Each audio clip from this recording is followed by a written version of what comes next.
Hey there, chap. Oh no, I just mean Trump is like gone, like mentally he's out to lunch. Yeah, banana brains, you got it. You got it. Maricat likes you. Thank you for tier 1 for 2 months. Also, look at me. I'm special. You're always special to me, Maricat. Don't clickbait people like that. He is not on the same, like, literally on the same mental plane as the rest of us.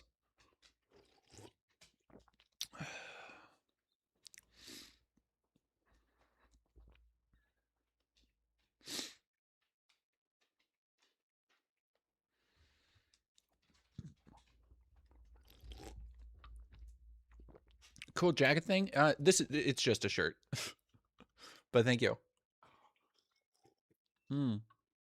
I don't like the blue. What the blue's doing to me. I think I gotta go green for this. Hmm. Honestly, red kind of fucks. Honestly, red with the green kind of fucks. I'm not gonna lie. Not gonna lie. Spooky Pepper. Holy shit! Bunch of people coming in here. Hello, dog. Oh, don't worry. The dancing crabs will come soon. Don't get me wrong. Really quick, Spooky Pepper. Sorry, I just ate a sandwich before hopping on here. Thank you for 11 months in a row. A year. Yippee. Woohoo. Hey, from Minnesota. It's negative 20 outside and protesters are still out. I've been thinking of going sometime, but have never been before. God, at this point, I would say wait. Like there have been. We're gonna look at video. There have been thousands of people. We're gonna cover the Minnesota general strike and everything that's happening. I really wish I could go. Obviously I can't. I have too many other things I'm working on right now. It's not actually like a big deal, but it is like, I don't know. It's been cool to see, like friends of mine, like Amanda Moore, has been in Minneapolis covering everything, and I've just felt so.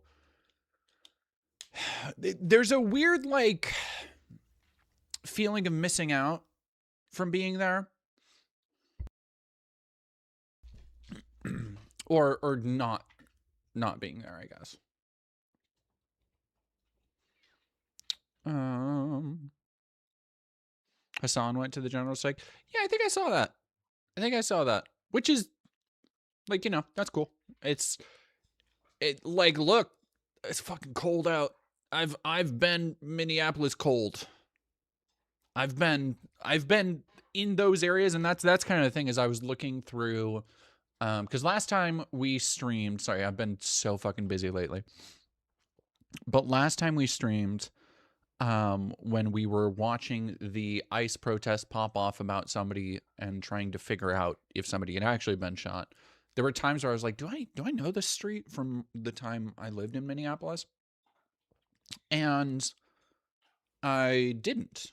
But seeing the general strike footage come out has been like, no, I do know a lot of, and granted, it's not, it's like main thoroughfares, it's main city plazas and streets, like big fucking areas, but still knowing them is like, I don't know, it's there's a surreal feeling to that. Oh my gosh, El Salve, thank you very much for gifting 5 memberships. Gifting one to Jackie Sin, Slaughterama, Alexandria Tempest, Ray Wolf. Thank you so much.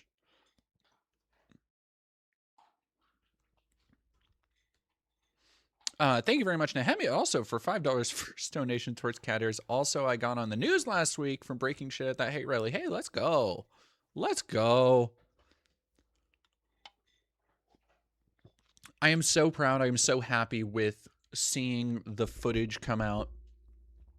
And again, it's this kind of like, I would say it's not really FOMO, because I know that so many other people will be there, but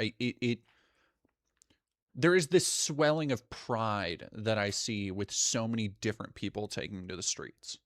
So many people, because I know that, even from when we were watching Status Quo News the other night, when we watched Status Quo News, and they would go up and interview all these different people, and everyone was from a different background, economically, ethnically, religiously, Like there was a guy who was the Chad, the fucking goat, the dude who was like, yeah, I fucking live in a, and I'm gave him a Boston accent for a second. I don't know why I went Marky Mark there for a second. Yeah, I live uh, around the corner, and ICE, they're terrorizing people. Uh, and then they would interview like little grandmas and like people who had never been to a protest before, and that's what I see when I look at these protests. It's amazing in a lot of ways. Yeah, no, exactly. And the idea of it being declared a riot, that it's this insurrection, that it's this other thing. And I think it's additionally really telling that it's coming out at the same time as a very concentrated vote blue no matter who sentiment towards particularly Gavin Newsom. Like the Gavin Newsom shit really irks me, because Gavin Newsom, I've talked about how useful he is as a aesthetic foil to Trump, because he is somebody who will go out there and talk shit to Trump in the parlance that the administration is using. He will go out there and he will make crude and crass jokes. He will go out there and kind of meet them on the ground that a lot of other Democrats will poo-poo. And that in isolation is fine. The problem is everything else just really betrays how unserious he is. Like it's the classic liberal problem where it's like, no, you don't have a problem with the system and the things that Trump actually represents. You have a problem with the way Trump does it. Like it comes back to the argument of aesthetics. Like you don't actually have a problem with ICE, military spending, defending Israel, supporting the genocide in Gaza. You don't have a problem with all this shit as long as it's done the right way. And that's the fucking problem. Yeah, I think Dr. Barber, I think that's a really great summation, is that Newsom is a better attack dog than a politician, which is like, I'm not saying that people like that don't have utility. I am saying that, like, again, I look at Newsom and I see the worst aspects that people associate with California. I see a slicked back, greasy politician who will, smile in your face and shake your hand while at the same time stabbing you in the back. El Salve, thank you for 10 months. If you need to grow, you need to recruit more Sims to your fandom empire to worship you. Noted. Real Dasa 04, thank you for following. And Maracas Skolman, thank you also for following. Oh, thank you.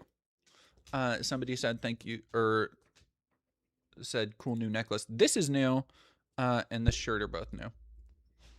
Barbarossa SC2, thank you for $10. Thanks for being the social and political umpire whose opinions have integrity. And demure energy and fashion is also top tier. I don't know about that, but I thank you. I appreciate it. Thank you so much. Yeah, I look at him and see a smarmy transphobe. He fucking, like, he was just on a goddamn podcast with Ben Shapiro in the last week or two. It's like, yeah, that's a fucking scumbag. That's a double dealer. That is upholding the status quo. That is everything we literally do not need right now. And this like vote blue no matter who contingent of people who are, pointing fingers and being like, oh, well, you got to do this because this is what happens when you didn't fall in line behind Kamala. And it's like, okay, let's take it back to the beginning and like, why are we using this tool again? Like you have a job you want to get done. Okay.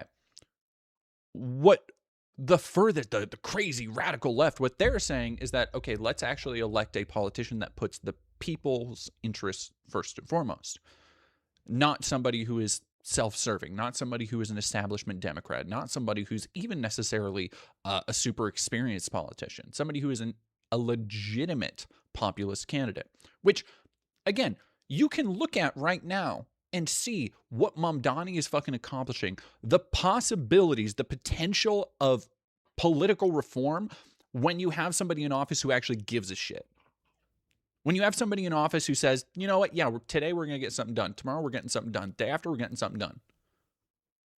Like, you can see The Mamdani plan is in full effect. That's not lib shit. Mamdani is not like a hand-wringing Gavin Newsom type. Mamdani is not spending his days fronting on social media.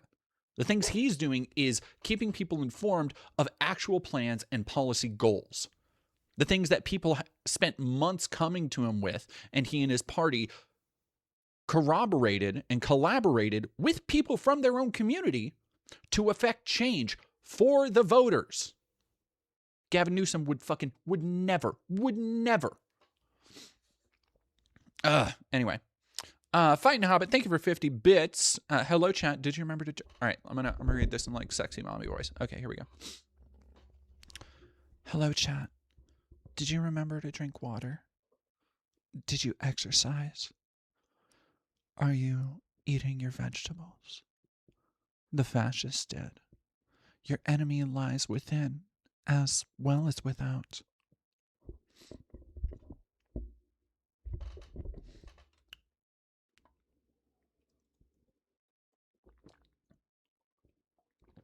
Blueberry Mamdani has Zionists in his administration. That's politics. Like, I don't like that. I guarantee he doesn't either.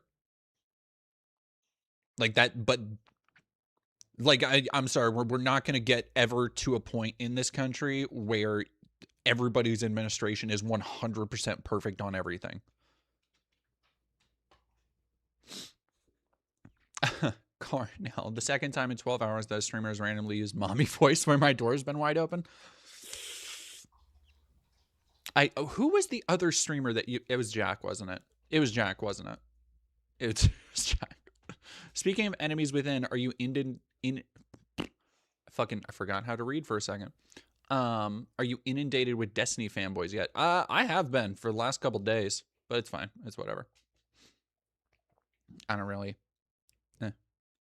Piccolo the Goat, thank you. New Destiny vid is so good. Waiting for the cat surprise. Where's Cat? Where is Cat? I think she's still... She's... For whatever reason, my cat's gotten really comfortable on her bed lately. Like, she really has one spot that... I don't know why. It's not even by pillows or anything. Like, she started sleeping like a human at some point, and now she's just sleeping, like, kind of in the middle. It's in this weird space where I can kind of get into bed without disturbing her, but then she just looks at me like she fucking pays rent. Hellion Vision in chat. Fascist Tony veggies to hate boot soul. That's pretty funny. Rat Daddy you, thank you very much. I'm trans and I choking told my therapist I was thinking of making a panic room. She deadass said that's not a bad idea. That's rough. That's rough. Like, I guess it's not.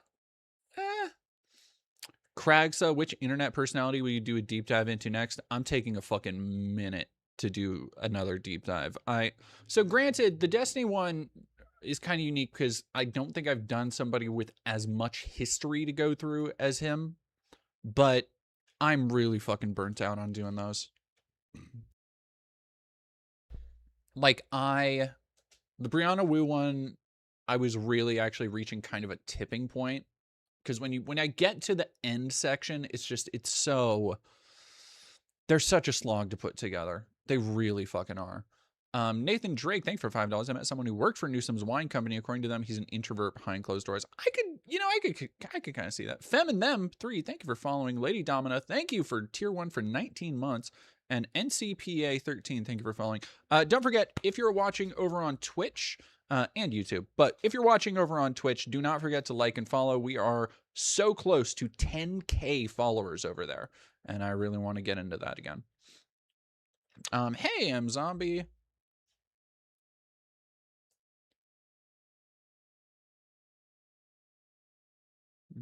Gosh, geez. All right, everybody's sorry. I'm answering all these things. We'll get to everything today. Just people keep sending shit in. Oh my gosh. Pinky Punk 33, thank you for $10. Holy crap. Just chipping in a bit because I'm able to keep up the good work. Thank you. Thank you. I have, so yeah, real brief glimpse into the next couple days of the channel. I have highlights I still just need to throw out and put out for Asmon and Blair White. last couple streams we did. So expect those. If you missed those streams, you don't have to watch them. They're gonna be there. Then this next week, I am working on. Sorry, my dog is. Oh, you know what? All right, I'm gonna give her a treat really quick because I forgot I got one for her, and that's probably what she's mad about. So I will be right back. Oh, I know. Oh, I know. Yeah, you know what I got. You know where to go. Oh.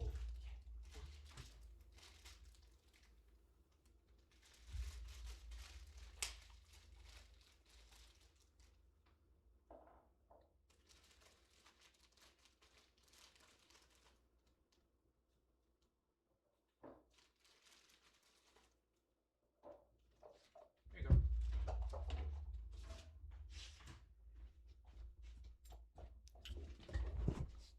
Alrighty, chat. Sorry. Dog surprise. The cheese text.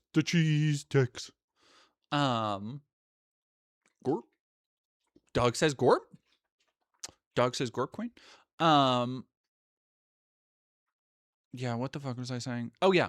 So, the Pendragon cycle, the fucking Daily Wire wannabe Game of Thrones thing, I didn't realize, I thought they were dropping that whole piece of shit day one, but they're not. So, I currently have the first 2 episodes. I'm going to go over those, do a brief review, and then if it's really, really terrible, I'll watch the rest of the season. If it's really, really terrible, I will, I'll cover the rest of that. Yeah, people don't know the fucking Daily Wire fantasy show that like may or not have contributed to a lot of the financial issues. Brett Cooper's in it. It looks fucking terrible. But I haven't dug into that yet because I watched Mercy yesterday. That movie's a fucking pile of shit. If you have not seen anything about the new Chris Pratt Amazon vehicle Mercy, which is in theaters, it's one of the most insidious pieces of like pro surveillance state propaganda. Like I do not know why Amazon keeps making these films that are openly advertising their services and cloud connectivity as something good while being the most insidious pieces of shit ever. It's wild. I wish it was a poor man's Minority Report. M Zombie.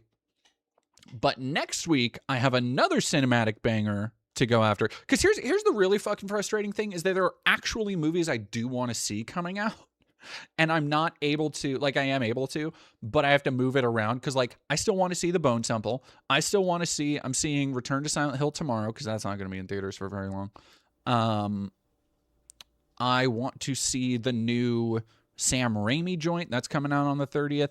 But no, what am I seeing? What do I already have tickets for? The earliest showing possible on the day it comes out on Friday. You guessed it, the Melania biographical documentary. They made a Melania film that is going to theaters. Not a Fathom Events film, a Lionsgate motherfucking film. So there you go. I'll be doing that. DD giving off Femme Beetlejuice. I love it. Well, thank you very much. Hellion Vision, thank you for $4.99. The people want a deep dive on the politics Bionicle. Not me, the people, please. Interesting.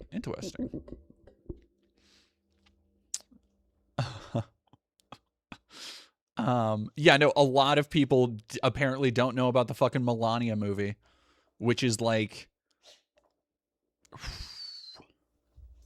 no way am I seeing The Bone Temple. Thought Slime read 28 years later for Filth, and I agree with them entirely. I mean, like, I have not seen that video from Thought Slime. I like Mildred's stuff. I don't know what they've said. I still have not seen 28 years later, which is the other kind of wriggle in me going to see The Bone Temple. But I would say don't let somebody else's opinions get in the way of you making your own.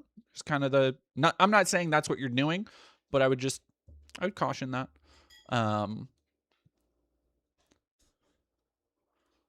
Rewatching Andor. I need to finish Andor. I've been on a fucking movie kick though. Which has been cool because I watched. The thing is, so I put out a couple weeks ago. I put out a tweet that went unexpectedly. I don't know about viral, but it got hundreds more answers than I fucking expected. And so that's led to me just like not every night. I want to get to a point where every day because I really want to, this year I want to be better about like work-life balance, regulation, making progress on projects and stuff like that. So I'm trying to be very focused and mindful of my time and balancing that time and effort.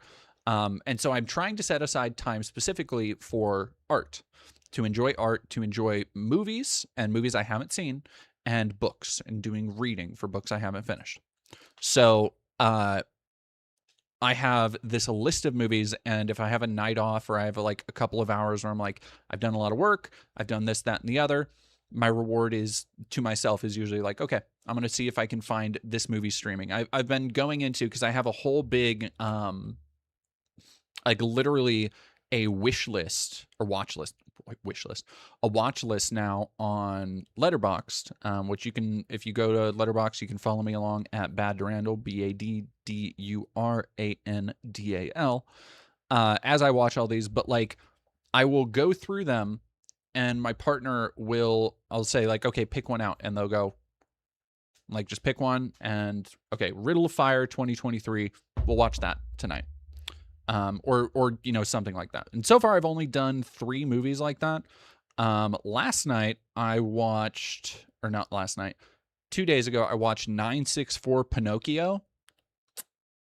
Peak. So good. So fucking good. Very, well, definitely not going to be everybody's cup of tea. Very much reminds me of like Tetsuo the Iron Man and kind of other cult films like that. I talked about it. I watched Whale Rider a little while ago. Stuff like that. So, what is my at? Let me go there. Chappitt Carroll, should I skip staying in for stream tonight and go see a local theater production? I was going to, but I just talked myself out of it. I can afford it though. If it's something you want to see, go see it. Yeah, like, hey, I'll be here. You'll be able to catch the VOD afterwards.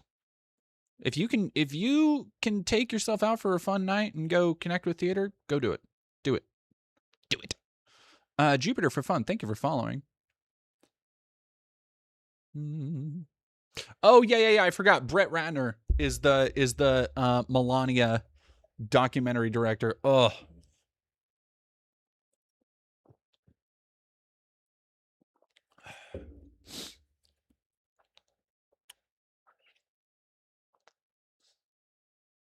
Who's been worried about me? Carno?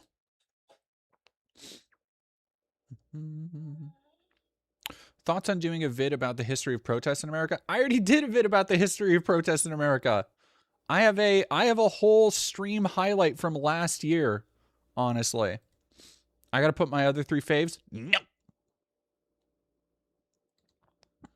Oh, yeah. The self-punishment with the Destiny video.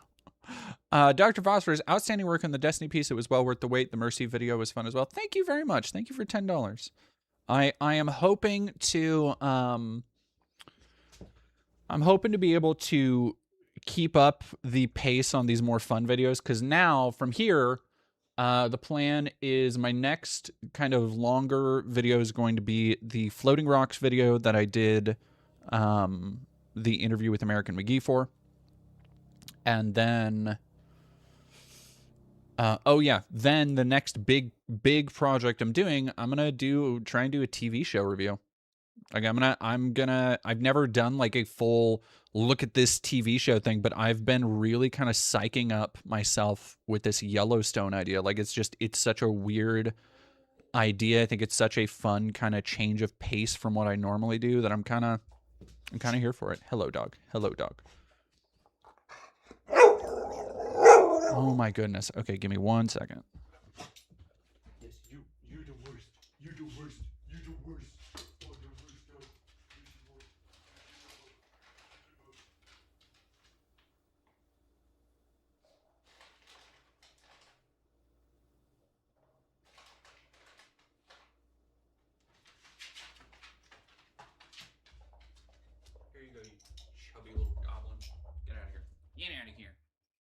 Scram use. Alrighty. Doggy. Review of a movie you like, you're gonna lose your mind. I did. Well, no, because nobody really wants to like. So here's the thing: if I do a review of a movie I like, I would tie it into other criticism or critique.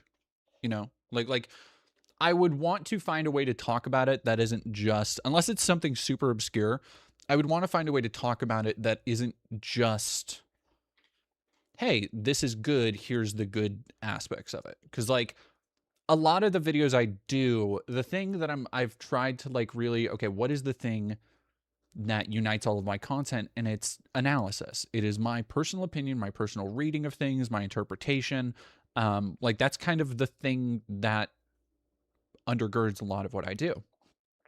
So if for example, somebody would suggest to me that like, okay, well, you should review some of your favorite movies. So give me a review of Tron or Tron Legacy. But I already kind of go over my thoughts and feelings on those in the video I did on Tron Ares. So like that's kind of just a video.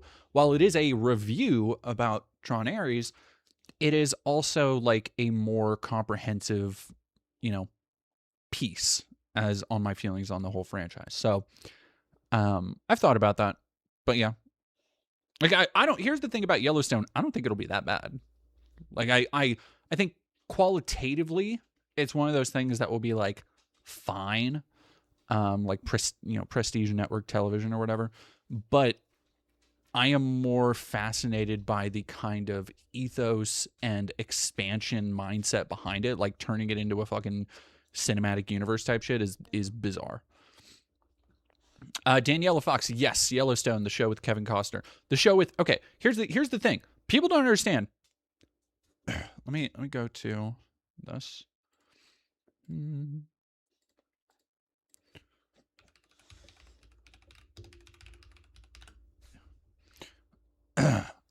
Here we go.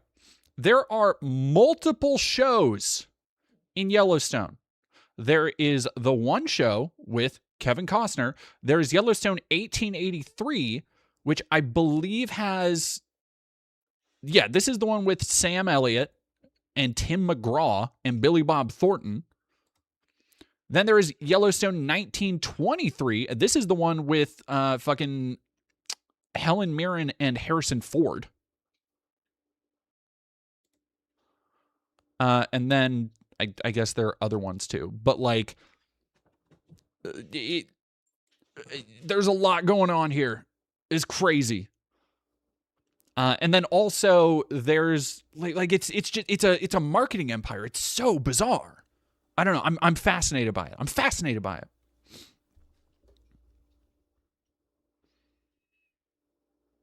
Gigaroni, my favorite podcast is Blank Check. They have a fascination with Kevin Costner to a point where they did a miniseries on his directed films. Yeah, I'm like low key. I still, God, that American Saga never. The second part of that. God, what the fuck was that called?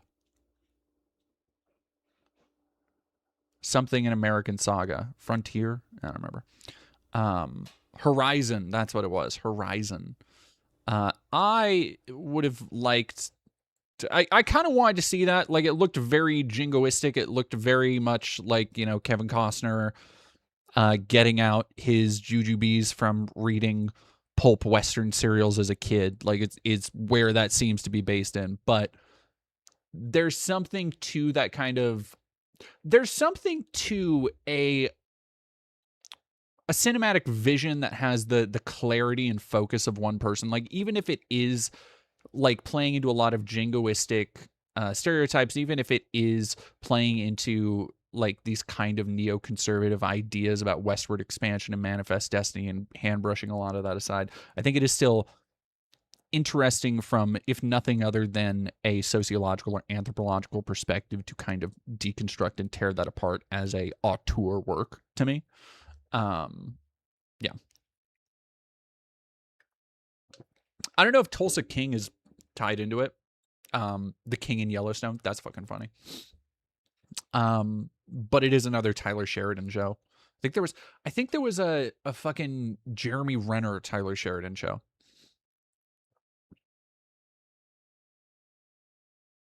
Revolution and people standing up against a government, totally not trying to give you excuses to film in Massachusetts, home of the American Revolution and colonial protests. I'm not going to Minneapolis right now. I have too many other. Oh God, someone call Horizon Roots for white people. That's fucking funny. Kevin Costner Kinte. I don't know why I said that. DIA by CMGM. Thank you for super chatting $1. And Rachel Karash, thank you for subscribing. All right. Whatever. We got that shit out of the way. Yeah, I want to talk about the Minneapolis general strike. Let me see if I can find, because there have been so many videos of this coming out today.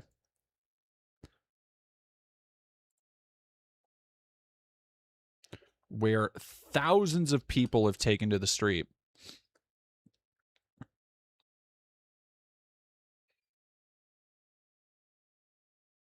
Massachusetts is not Minneapolis. No, you're right. You're right. You're right. You said Mass, and I just saw MN for some goddamn reason. Why would I go to Massachusetts?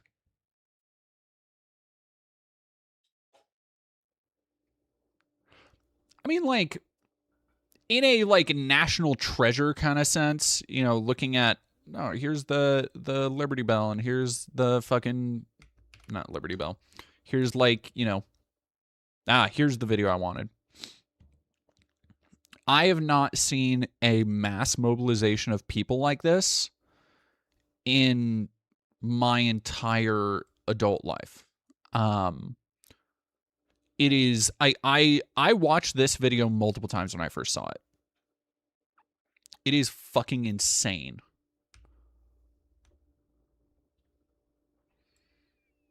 Like all of these people in the street. Oh, DIA, thank you very much for $4. Meant to say your hair and makeup looks amazing. Thank you.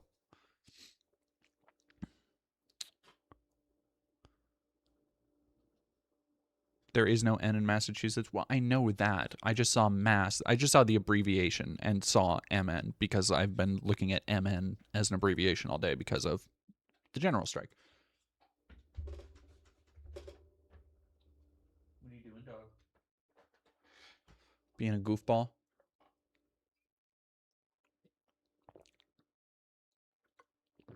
Two of my mods are from Mint? Damn, I didn't know. Two of y'all were there. I live near Boston. I don't even want to be here. Yeah, I don't know. New England this time of year is like, ugh. Because I also, like, again, I realize it's not super close, but I have a rough idea of New England weather because of the 2 times I've been in DC to cover shit around this time of the year, and it's like, rough for me.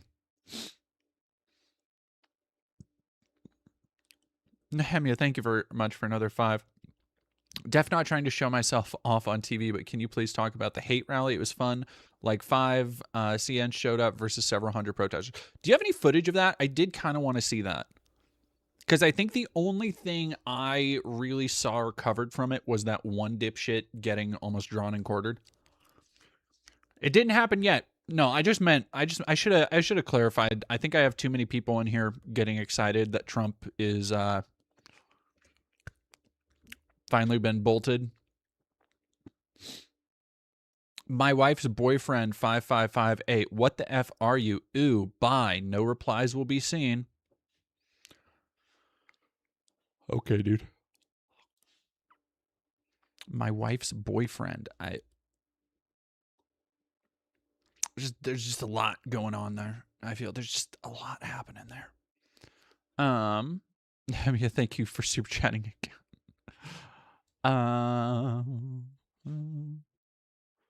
Oh, hell yeah. Promare whips, Comer of Hessia. Promare's great.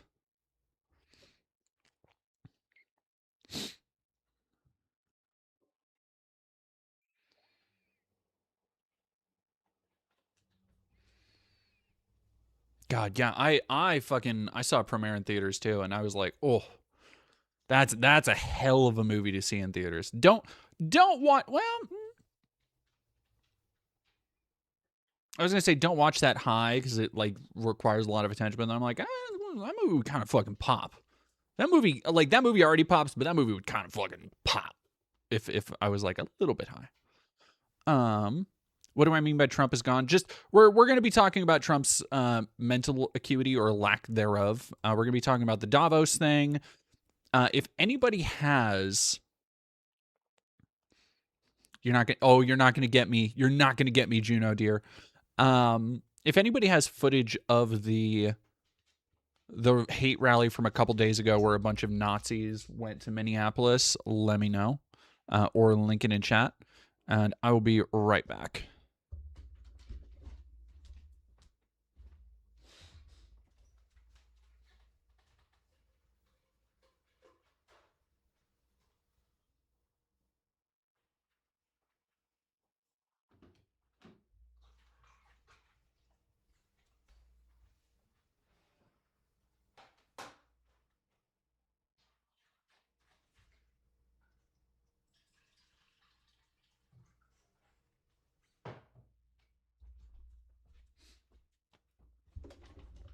Alrighty. Nehemia, thank you for another one. Mercado and Star Tribune both have coverage. All right, let me see if I can do. All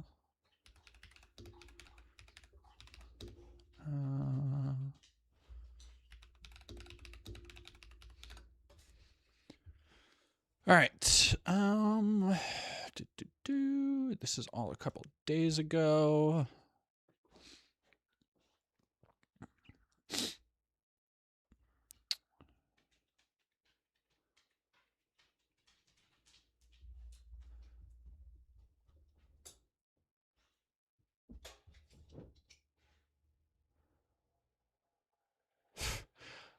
I've weird to say, I've fucking been there. Awesome Stella. Hassan was freezing his ass off today. He thought he was going to lose a pinky. As somebody who does not have their own personal entourage, but has to walk everywhere and walk to everywhere in DC in the same freezing cold, I get it. I get it. I get it. Yeah, I'm fucking. I feel it. I have had moments where I'm like walking around fucking DC. That was probably the coldest I'd ever been. Was the night of supposed to be the inauguration,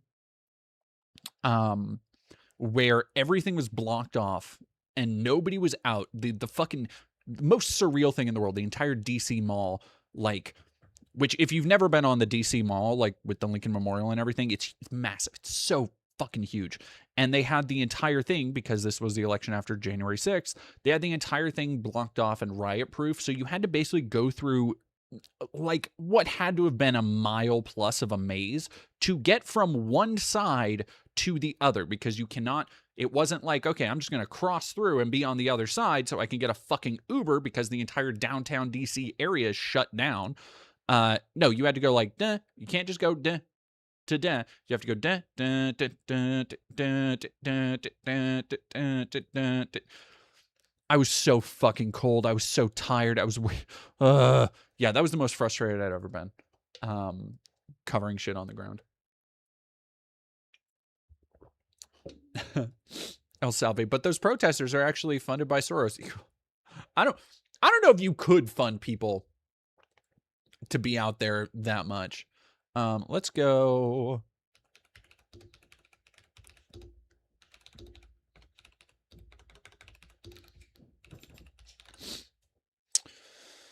Um, 25 minutes ago, 5 hours ago. I want a couple days ago. There we go. All right, Jake Lang's anti-Islam rally chased off by Minneapolis protesters. The fucking dubs that Minneapolis keeps racking up. You'd love to see it. Fatal Liar, thank you very much for subbing.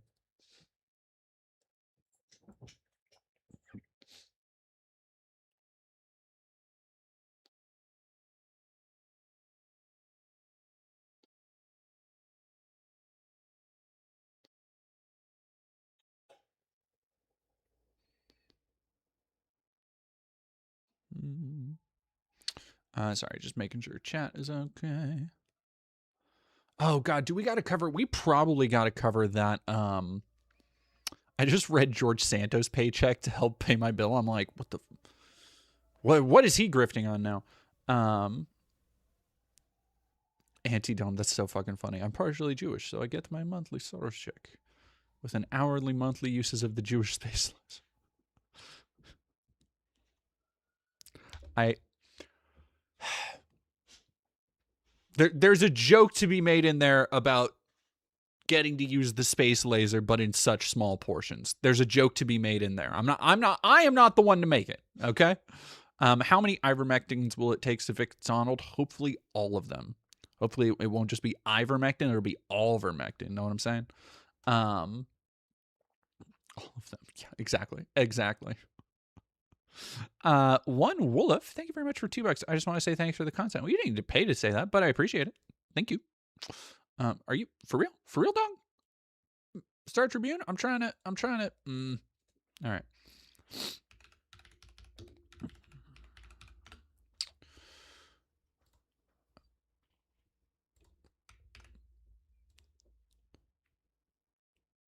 I know. I've seen the new hand brews.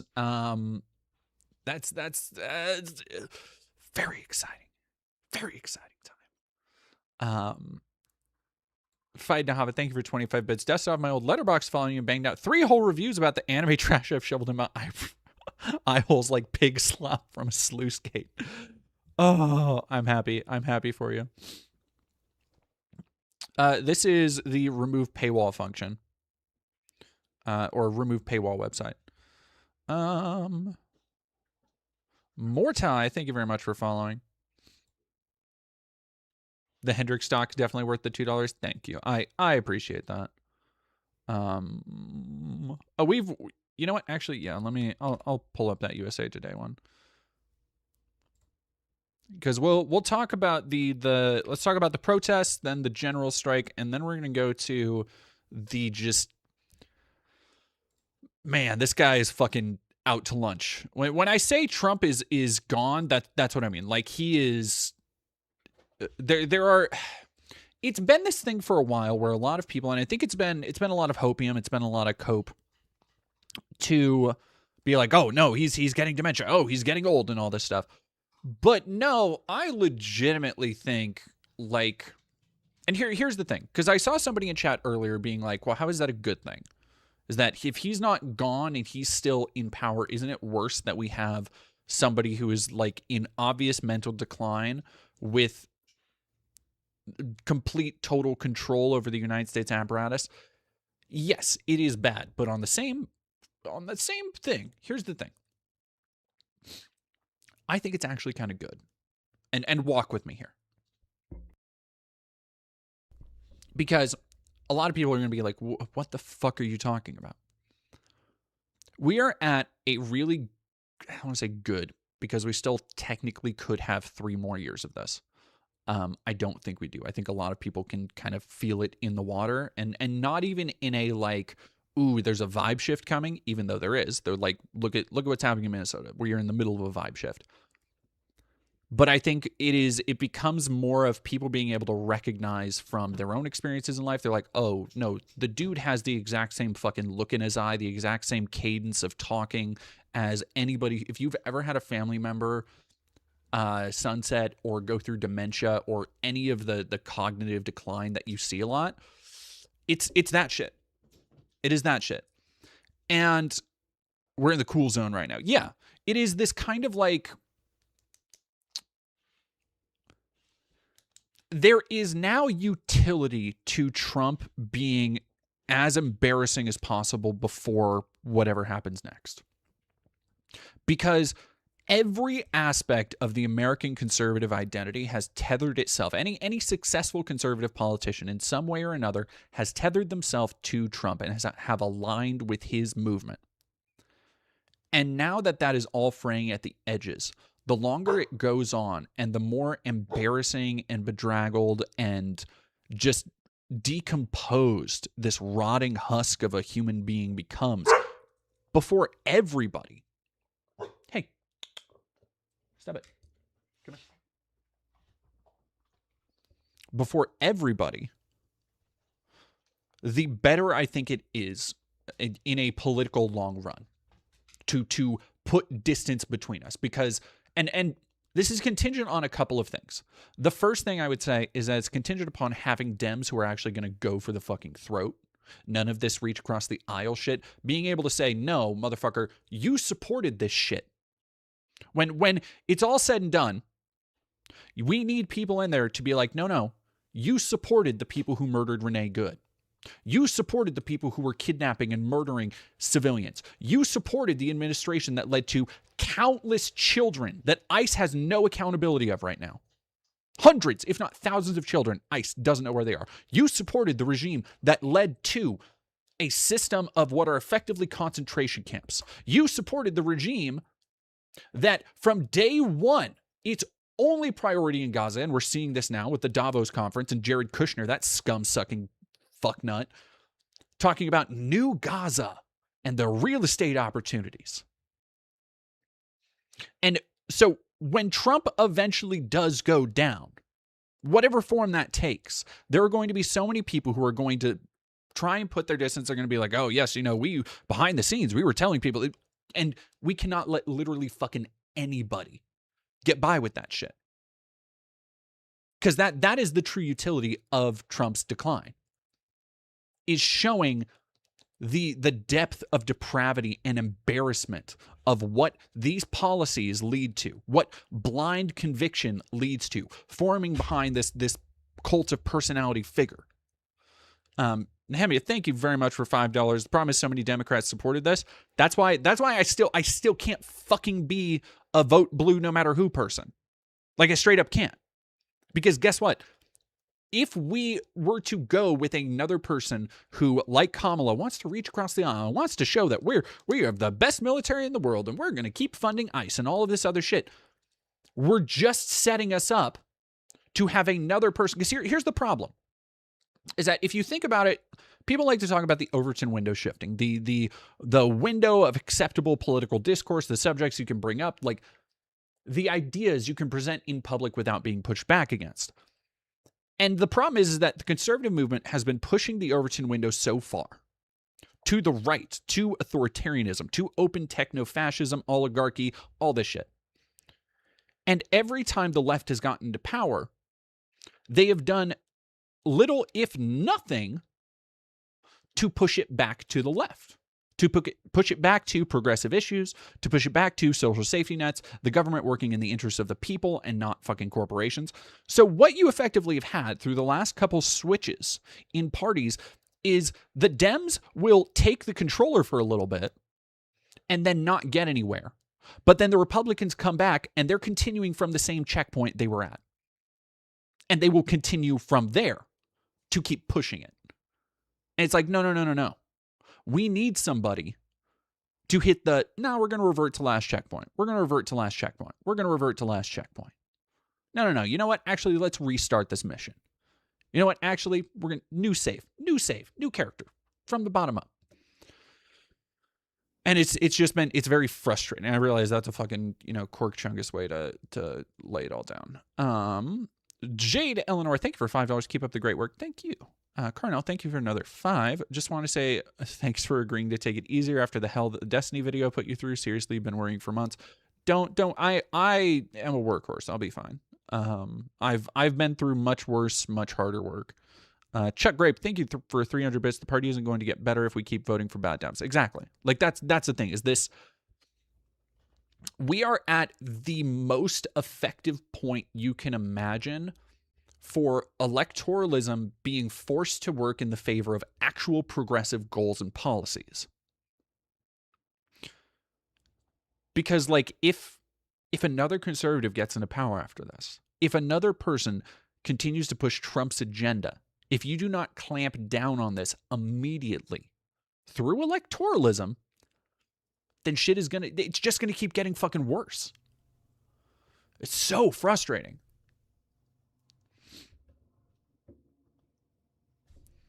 Oh yeah, I saw that. Awesome, Stella. So yeah, let's go really quick to news out of this. Oh, and there's so many. Yeah, Banana Brains. There's some good progressive candidates running in NH. There are two good progressive candidates, at least I know, running in Texas. There's Kat, obviously running out Chicago. Kat Abou-Ghazaleh.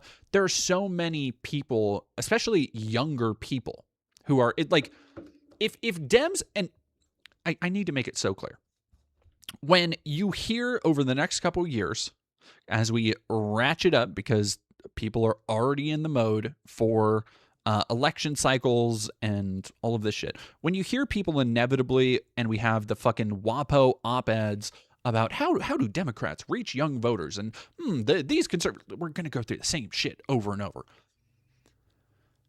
But every time you see that, you need to be thinking, oh, what about AOC? What about Kat Abou-Ghazaleh? What about Zoran Mamdani? These people who appeal directly to young people, because not only because they're from their contingent and understand the issues that younger voters are going through. They're not fucking boomers with 401ks and multiple houses and private property and landlords and all this other shit. There are people who understand what it's like to scrape together a life living from paycheck to paycheck while debt is hanging over your fucking head. Like, there are very simple answers, actually, to getting these people elected. And it's not hand-wringing and being like, oh, yeah, but we gotta stand by our vote blue no matter who. It's none of that bullshit. It is having the fucking temerity, the strength of will, to vote for people who actually put the interests of their voting base first and foremost, before lobbyists, before corporate interests, before allegiance to Israel or whatever the fuck.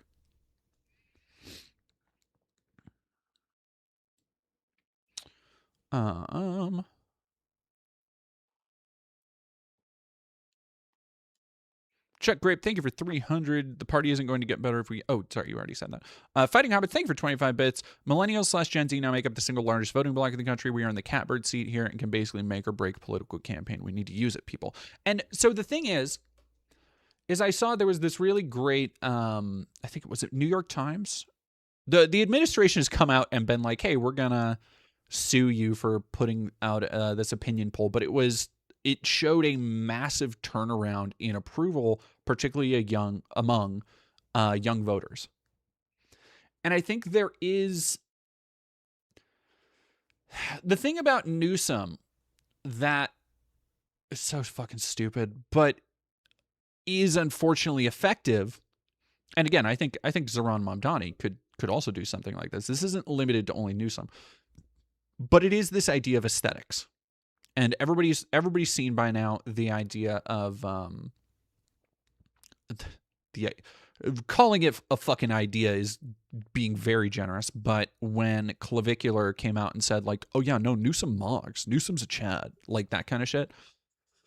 Unfortunately, there is a insignificant part of the establishment, or at least the voting bloc in America. There is a not insignificant part that is like a actual good way to vote. Ugh, it's fucking crazy.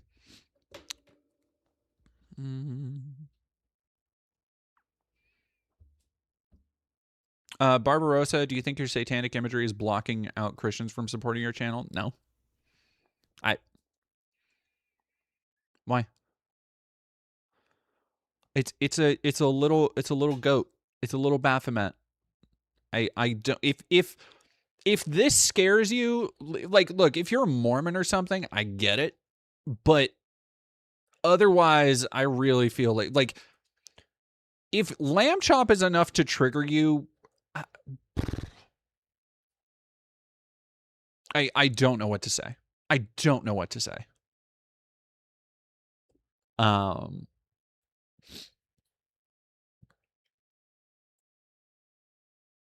I a Satanist? No. And that's a super annoying thing. Like, whatever. I've learned, if there's one thing I've learned in between being called out by fucking Bad Empanada in the last couple days, Destiny, obviously, and then, like, you know, Blair White calling me a Satanist brony furry or whatever the fuck.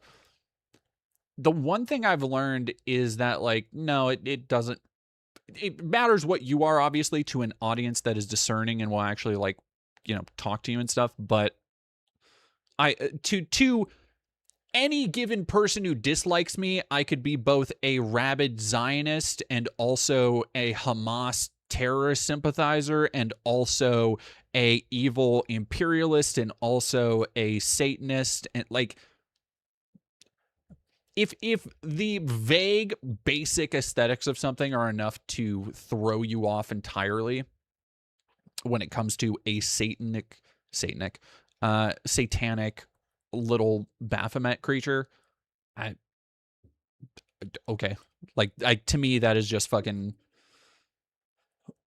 like, that is more telling for anybody else than me, I think. Honest opinion, who do you think wins 2028? I don't think it's way too early to fucking tell. Like, there are so many there's so many things that need to happen first and so many things that are going to happen that are going to have tangible effects. Like, again, I know people use the words unprecedented a lot, but we are in a point where NATO is currently trying to placate Trump so that we don't have, like, open warfare between United States forces and Europe. Like, that's where we're at. We have massive ventures being undertaken by the government to the tune of billions of dollars, and whether that's in AI funding or in, you know, infrastructure repair now in Venezuela, or tariffs, or any other number of things, ICE, the fucking ICE concentration camps, all this shit. There are so many individualized things that have only really begun to have an effect on things like the economy, the housing bubble, the AI bubble, the markets. And they are still broadly unpopular. Things like AI, things like ICE. There's no way to tell from the point we're at now, there's no way to tell how these things will continue to affect the average American and therefore the public sentiment towards them. Outside of, I think, like, a lot of this shit is just going to keep getting overwhelmingly negative, and in a large part, it is going to get worse before it gets better, I think. I truly believe that. But I think we actually do have a chance and paths forward for it to get better from here. And that is the thing that I think so many people, whether they come forward and whether they're talking about it in those terms, but I think a lot of people are recognizing and seeing that. I think a large part of that has been stuff coming out of Minnesota. So I wanted to wrap that back around. Oh, yeah. Oh, nitric oxide. I'm not forgetting the fucking Board of Peace. Which is, like, literally a fucking gallery of war criminals. And let me see fucking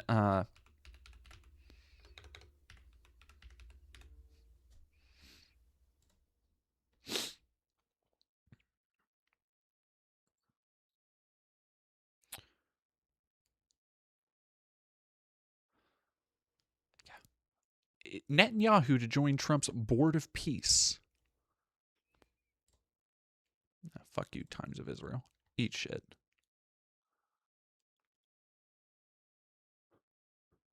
On Saturday, Netanyahu's office said the Gaza executive... Fuck off. Board of Peace. Anyway, I'll go through this really quick. Fun factoid for you to chew on: Greenland hosts the NORAD auxiliary site at Pitifik Air Base. Apparently, nobody told Trump or Kegsworth that if we invaded Greenland, the Danes could have a backdoor to our arsenal and would be in a dandy position to do the biggest funny in the history of geopolitical big funnies. That's a little outside of Danish government style, I think, but it would be funny.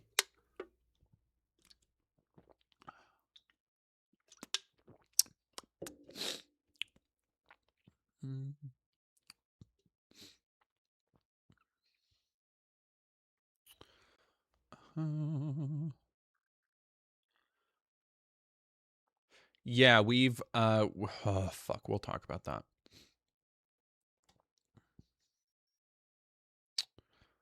Okay, so let's go through this really quick to talk about The Nazis that got their shit kicked in Minneapolis. Lang's march against Minnesota fraud outside Minneapolis City Hall was cut short after the crowd chased him off before he carried out his plan to burn a Quran and march to the Cedar Riverside neighborhood, home to the city's highest concentration of Somali African residents. Instead, he was pulled off a City Hall window ledge where he was standing to speak. A crowd then followed him 4 city blocks to a hotel where he retreated, bleeding from a head wound and soaking wet from water balloons. Like, sorry, I know I laughed there. But dude, here's the thing. There is a level of political smugness that I think, yeah, people are cool to revel in. Especially when we have spent the last decade or so having the right wing ratchet up the temperature drastically in terms of political violence. You remember the dude who popped out of his car and shot 2 protesters that they immediately were fucking cheering on like baboons? Of course, Kyle Rittenhouse in Kenosha, the little murdering fuckhead. Those dipstick lawyers who were fucking brandishing firearms in the open against Black Lives Matter protesters. Limitless accounts, honestly, of just brandishing firearms and wanton cruelty, Proud Boys beating the shit out of people, stalking the streets late at night. So when you have, and the thing that they love to say when a protester gets hit or shot or run over, the thing that, what's the thing they love to say, chat? Play stupid what, get stupid what? I know y'all know it. I know y'all know it. Excuse me. It is the classic play stupid games, win stupid prizes. Yep, suffix. Fuck around, find out. There you go. And so when you have somebody who goes into, purposefully, advertises himself as an open nationalist and racist, goes into a place that is currently under like occupation by ICE, essentially, to taunt, denigrate, and insult people, plans a very public way of doing this and makes a whole big performance and show out of it, and then goes not only all of that, but specifically journeys to a place with the highest concentration of people who are likely to dislike him or feel in some kind of danger around racist assholes like him. I don't understand why they thought they would emerge unscathed. I genuinely don't. Like, you are putting yourself, you are essentially asking people at that point to punch you in the face.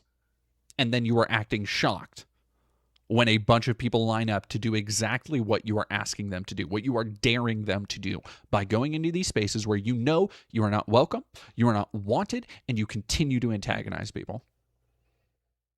Like, guess what? People are going to fucking let it be heard. Like, yeah, you have a freedom of speech. So does everybody else who's going to yell in your fucking face. Sorry. Saint Behelit, thank you very much for following. Nehemi, thank you for another 5. Lang also played Ice Ice Baby. We got drowned out by people blasting Let It Go from Frozen. That's so dumb. That's so dumb. Look at my political opposition, dog. Ugh. Yeah, no, exactly. Pikachu face.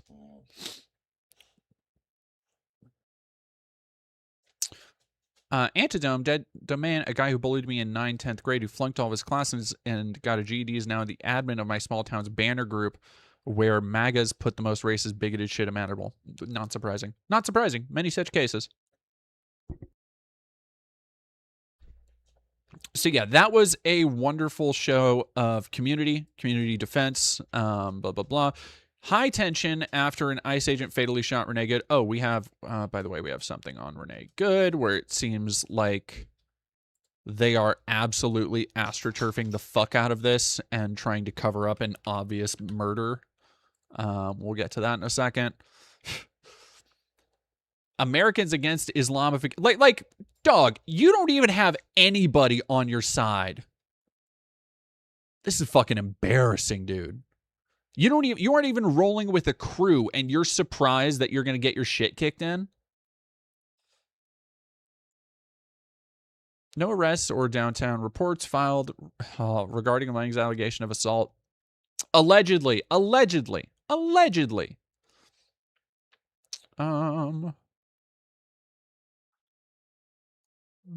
X was charged with misdemeanor assault after he attacked an anti-ICE protester outside the Whipple building.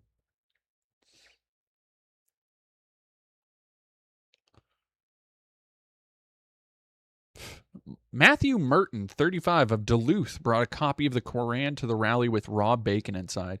He held... It's just so fucking... Excuse me, sorry. It's so cringe. Like, it's this post 9/11... Okay, chat. If we have any Muslims, any people with Muslim family members, any folks like that in the chat, it is my understanding... God damn.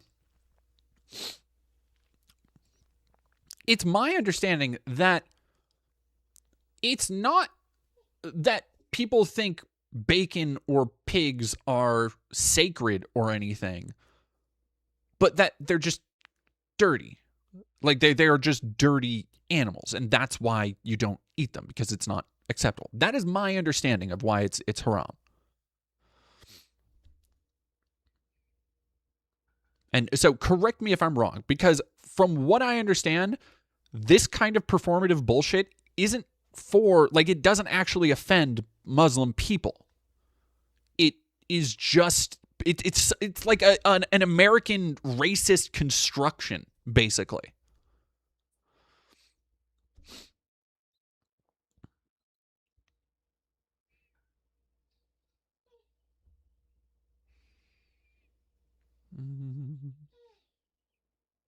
Banana Brain's correct, yeah.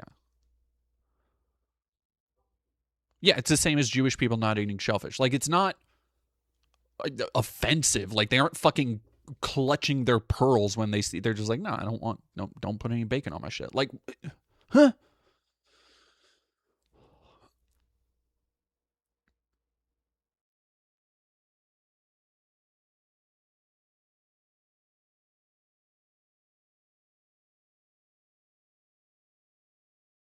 You know what, Joey Staley? I think you're probably right.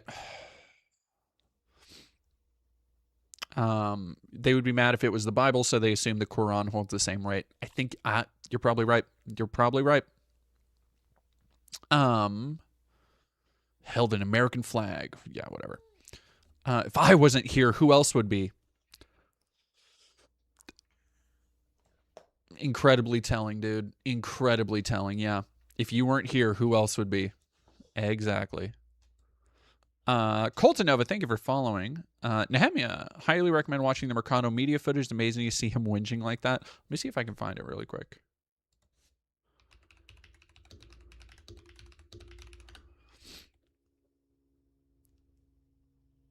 Let's go.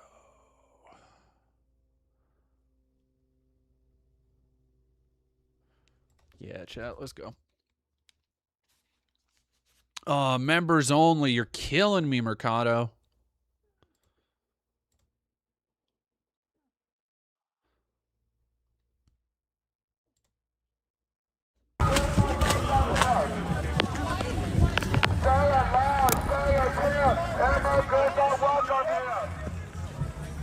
All right.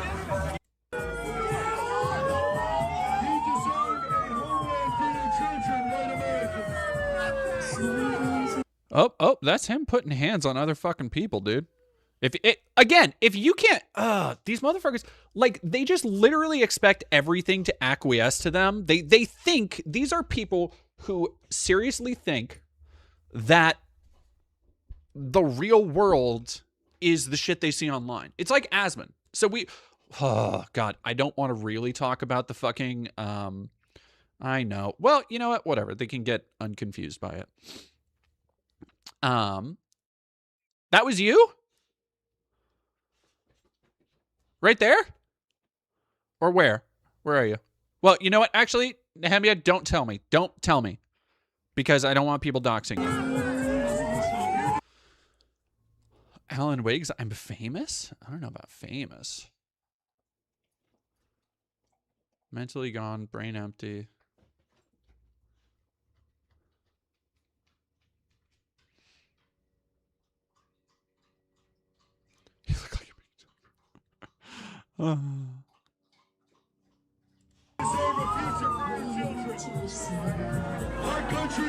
No, literally doing the 14 words right there. Literally doing the 14 words. That's fucking crazy.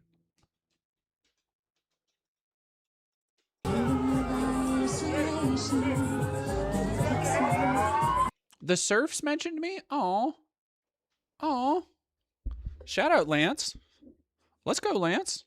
Ezelin, thank you very much for following. My name is getting around. Cool. I'm happy. I'm glad my name's getting around. Well, within reason, I want my name. I want my name to get around because of good stuff. Which, you know, depends on who's putting it around. But the patches on his vest, one of them says 47. I think that's his name. And then the other two, that looks like a flag. And then probably a white nationalist symbol of some kind. God, just look at my Aryan master race, dude. Danielle Fox, what is the 14 words? 14 words are a very famous neo-Nazi white supremacist slogan that we want to secure the future of a country for our children and all sorts of shit. It's the kind of thing. So it's one of the many dog whistles that you'll hear about. So 14, the number 14, in conjunction with 88 is another neo-Nazi slogan, because the 14 words with HH, which is Heil Hitler. It doesn't make a lot of sense, but this is how they think they get one over on everybody. The black patch says infidel. I think I remember seeing that. That's, again, just like, dog, dude. Come on, man. Come on.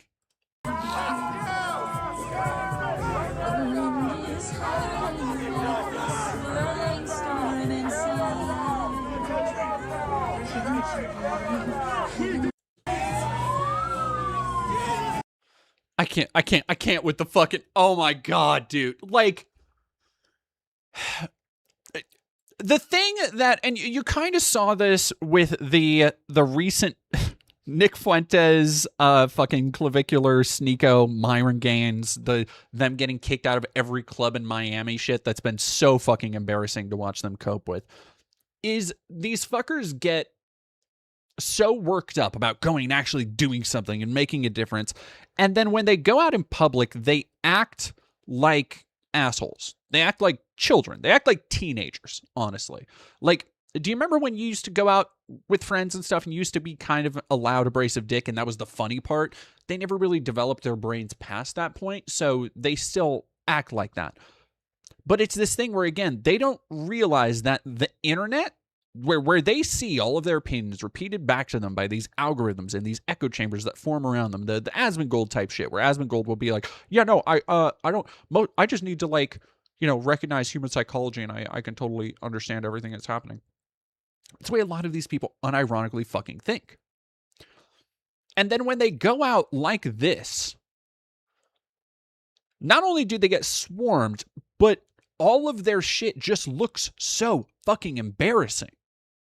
When they get out of their echo chambers and their little hug boxes, they have nothing of substance to really stand on. But more than that, it's just cringe. Like, it's this just cringe theatrical presentation shit. Oh my, Nathan Yu 1899, that's cutting. That is cutting. Nathan Yu 1899, they're theater kids at Denny's. I don't know why you had to come for me like that. I'm gonna be so for real. That one hurt me. Damn. Okay, I'm getting fucking catching strays over here. Adam201028, thank you for $2. The world ended in 2012 and we're all in purgatory.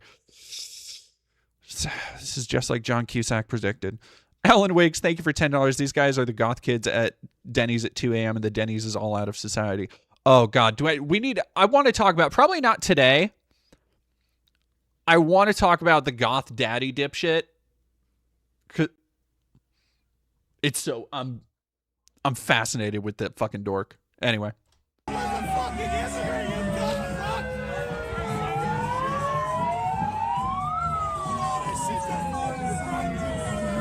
Knowing your beliefs so well, you have to fucking look at your phone.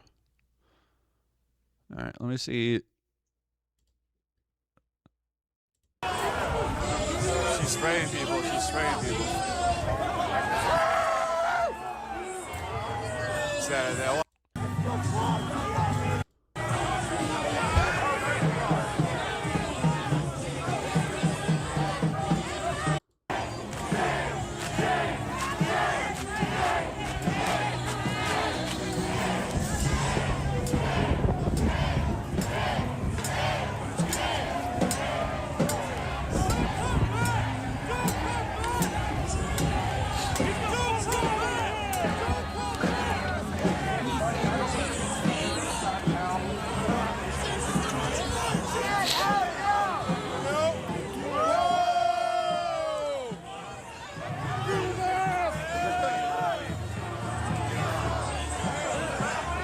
like.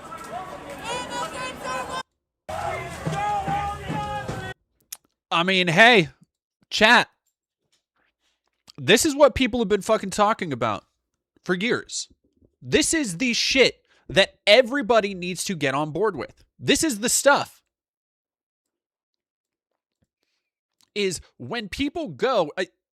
there were none of the fucking people on the front line that when you go to a protest, here's the thing that you are going to hear. You're going to hear people saying, oh, don't fight back, don't answer back, don't antagonize. And that is for the most part true because you shouldn't do that alone. What you should be doing is moving in groups. Moving in not just groups, moving in communities for community protection.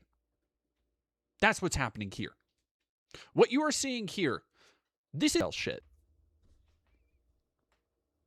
And more people. Here's the other thing I think.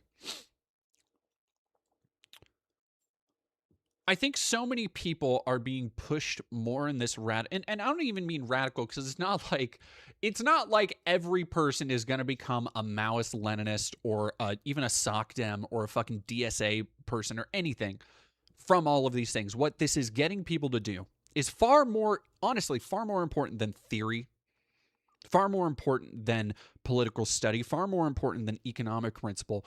It is getting people to be active, first and foremost, in their community.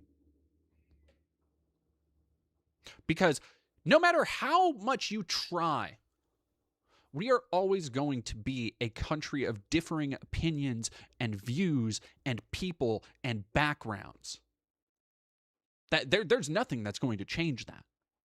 If we got rid of all the people that they say are causing all the problems, tomorrow they'll find a new fucking group.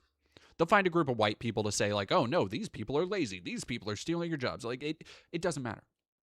Hey, dog, can you not? Hey, Goofus. Hey, you Goofus. Here, go over there. Sorry. What was I saying?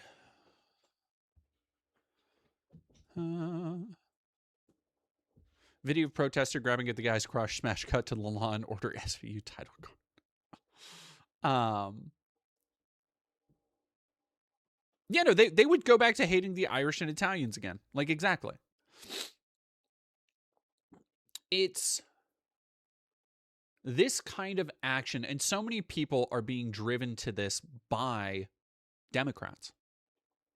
There are so many people who are standing idly by, who are standing outside, who are going on these general strike marches, who are out here in the fucking streets. The reason there are so many people right now in the streets in Minneapolis, and not just Minneapolis, in New York, all across the country. I saw general strikers marching in LA. The reason that all of these people are out here is because bad shit will happen, and they will look to the people they thought were their leaders. And their leaders will say, we need to turn down the violence. You need to be stronger. We need to be peaceful. We need to love. We need to get back to work, everybody, and just pretend like nothing's really happening and let us handle it. And constantly, over and over, we see that these people are unprepared for the gravity of what that actually entails. I think for a lot of people, a big radicalizing moment, and not radicalizing in pushing people more politically left, but radicalizing in terms of being more active in your community, more active in the lives and concerns of your neighbors, the people around you, the people that make your economy and your life thrive and grow the way it does in America. Because we are all connected one to another. Like Dr. Martin Luther King said in the letter from Birmingham jail, we are tied together in a single inextricable garment of destiny. What happens to somebody affects, what happens in one area will affect everything else. And I think people are tired of having their cries for help ignored. And people are realizing the thing that is so heartening about this is the thing that so many people have said, especially on the left for a while, is that the real power isn't in the fucking hands of the politicians or the security panopticon state or surveillance apparatuses or ICE or Palantir or any of this shit. The real power is in the people.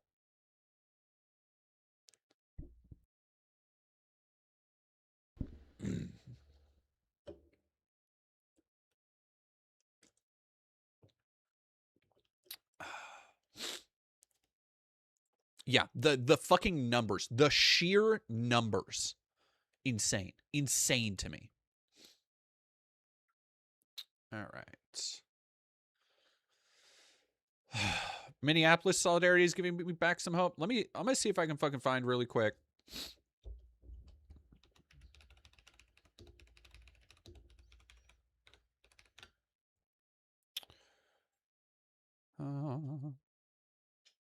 Payday report. Here's the fucking thing.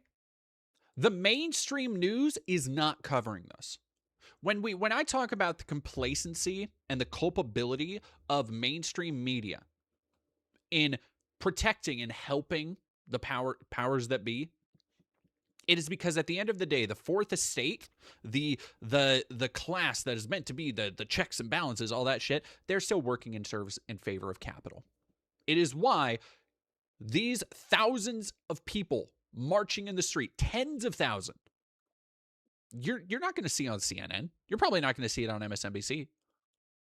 Maybe in a couple days, if the shit doesn't die down, when they can no longer ignore it. That there are tens of thousands of people who are marching in sub-zero temperatures. And are they marching for fair wages? Are they marching so that they can get more money or they get more time off or anything in their personal interest? No. They are marching. And here's the fucking thing. They are marching for people they don't even know. People they have seen be hurt, harassed, killed, abducted in their communities. And they are fucking tired of it. That's why they are marching. People have been radicalized and galvanized not by individualism, not by the things that they want to tear us apart with, but by community, by the act of coming together. And that to me is beautiful.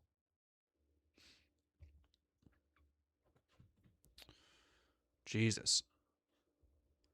Strike wave comes after the Minneapolis Regional Labor Foundation, the AFL-CIO, and several large labor federations in Minnesota have called for a day of truth of freedom as workers intend to strike and walk out. Quote, I think we'll have tens of thousands of workers in the streets in the Twin Cities. Now it appears the Minneapolis general strike wave is spreading across the country with actions in at least 250 cities. The strike in Minneapolis is already inspiring actions by labor, community, immigrant groups around the country. Payday Report has already tracked solidarity actions in at least 300 cities around the country.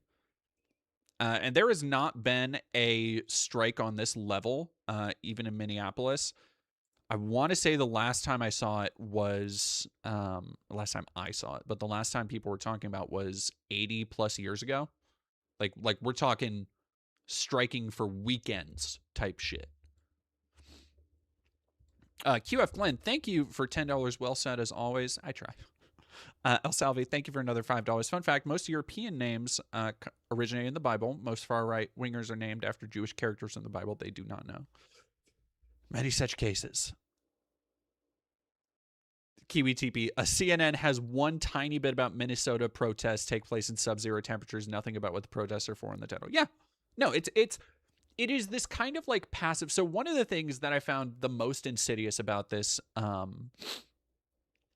Mercy movie, which is not a good movie, and it's gonna fucking be out of theaters in a week or two easily. It's gonna be forgotten except for how embarrassing it is.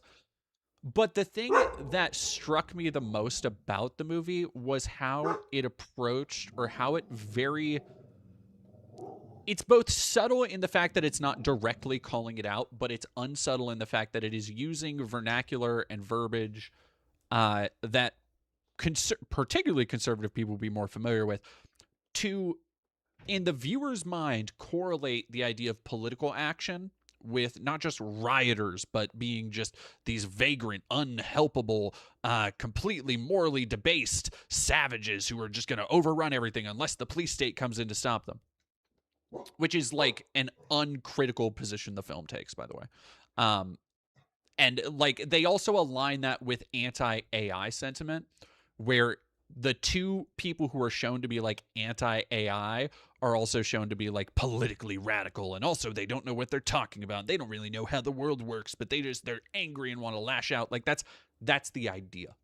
And that's like, in essence, that is how this kind of media that is working to protect this apparatus, that's how they're portraying people like this. It's not so different from the way CNN will just say, oh, they're protesters, right? Because that abstraction allows all sorts of other narratives to seep in and fill the cracks of what's actually not being said there.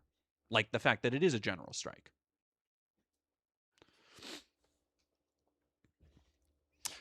Sem, worse than Return to Silent Hill? I have not seen it yet. I was going to go see it tonight, and then I decided to stream. I needed to stream instead. So I am going to go. What am I going? I'm going with Koa tomorrow. We're going to go see it tomorrow. Yeah, Violet left. I watched the first few minutes of the new vid, and OMG, Amazon slop content is just going to be a thing. Now, I'm curious if they have any more, like, because here's the thing. It was slop. Well, no, because it wasn't even funny bad slop. Okay. Oh fuck, I forgot to mention in the video. There was a great cut in Mercy that I fucking laughed out loud in the theater, because there's a cut back and forth from so fucking spoilers from Mercy if anybody gives a shit. But there was a point where Chris Pratt's daughter gets taken hostage, and a guy is holding a gun, and Chris Pratt is like, okay, don't hurt her. And the guy fires a round into the ceiling, and the girl screams. But what happens is it cuts back as the girl screams, like right before she screams, it cuts back to Chris Pratt ducking from the sound of the gunfire like a normal person. But it plays the sound effect as it cuts to Chris Pratt going. It plays the sound effect of this like 16-year-old girl screaming. So what it looks like is Chris Pratt ducking and screaming like a little girl, like literally. It's very funny. Well, and other than that, it is slop. Like it's just not fucking fun. Like I was really hoping when I saw people being like, "Oh, this is this year's War of the Worlds," I was like, "Let's fucking go. Let's fucking go, chat." Like the memes will flow, but it wasn't that.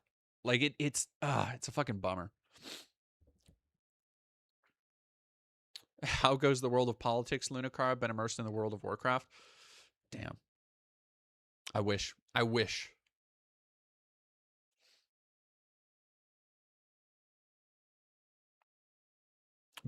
Bezos slop. Bezos slop is very good. Bezos slop is funny.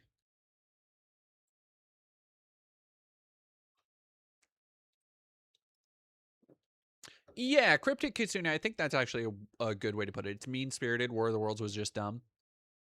It was. Like that was the thing. It was so... Mean-spirited is a great way to put it. It like is... Well, I don't even know, because the other thing that is so kind of galling and... Like there is an aspect of that film that genuinely fills me with a kind of dread, because it's it presents such a cruel, callous, horrendous view of the world, and but it does so passively. You know, it's not like a um who was the dude who did Bone Tomahawk and Dragged Across Concrete and Brawl in Cell Block 13 and Ziegler, I think is the name, who does a lot of like very conservative coded films. And his movies, like, they're very intentionally coded with a kind of malice, that it, you know, it's kind of Cormac McCarthy-ish in a way. That like you're not, it's not good vibes in the media, but it's not supposed to be.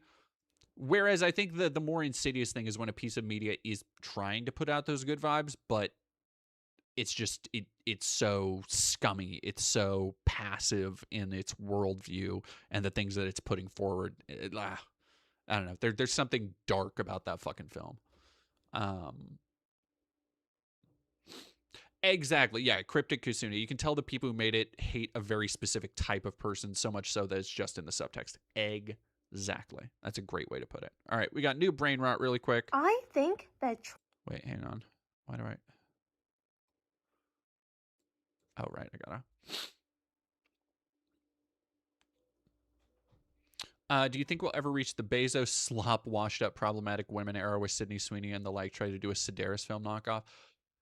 All right, I'm gonna make a bold prediction for Sydney Sweeney is that her career is not.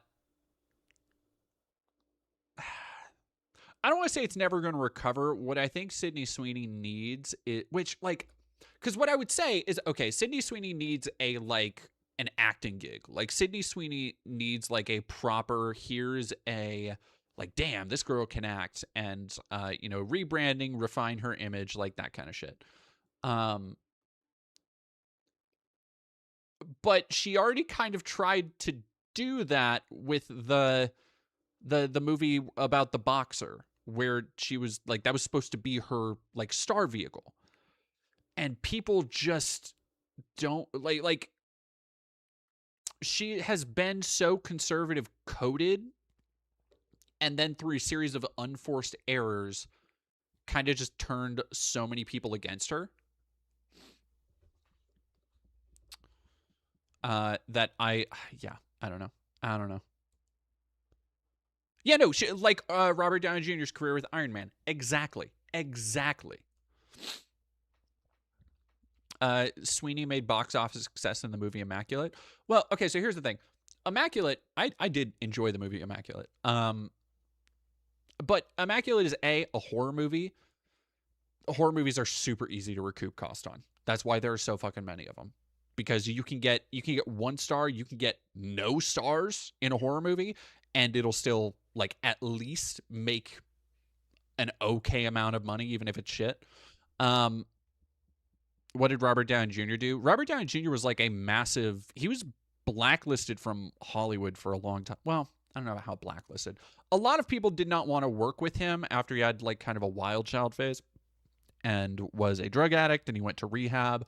And the first role that like really rocketed his career to where it's at now was Iron Man. Like that was like the thing where people were like, oh shit, Robert Downey Jr. is fucking back. Like this is a different kind of Robert Downey Jr. everybody was seeing. Yeah.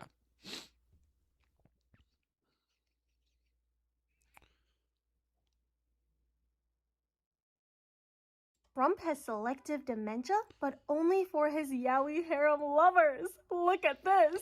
When I told him about Iceland, what I'm asking for is a piece of ice. Iceland because of Iceland. So Iceland's already cost us a lot of money. He can't remember that Greenland is called Greenland. But you know what he does remember? They called me daddy, right, last time? A very smart man said, he's our daddy. That Mark Rutte called him daddy! Obviously, the mind is weak, but the heart is not. Trump can't remember Greenland, but Mark Rutte's got him hot! A lot going on here. I don't know. She's fun. That's fun.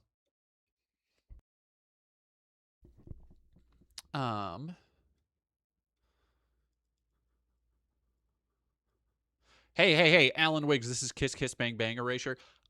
Hey, Kiss Kiss Bang Bang is one of my favorite movies of all time. Like Kiss Kiss Bang Bang, I can almost quote that fucking movie word for word. Val Kilmer plays a guy named Gay Perry. Yeah, and it's a great, like, one of my favorite bits. I could go on about like the dialogue of Shane Black's Kiss Kiss Bang Bang for hours, because it's some of my favorite bits in any film ever are conversationally back and forth between Robert Downey Jr. and Val Kilmer, where it's one of the only films I can think of where two things happen. One, characters are outright sarcastic in a way that the other characters don't pick up on, like out of ignorance, where it is not like it's not like, you know, a Marvel movies version of sarcastic where it'll be like, well, you know, you could say that again, or like, oh, he's right behind me, isn't he? Like that kind of bullshit. It's like there's a line where, and here's the other thing I really fucking love, is that it's one of the only comedies, one of the only films I've seen where people mishear things and then the other person will play off of it. Like there's a scene, let me see if I can fucking find it.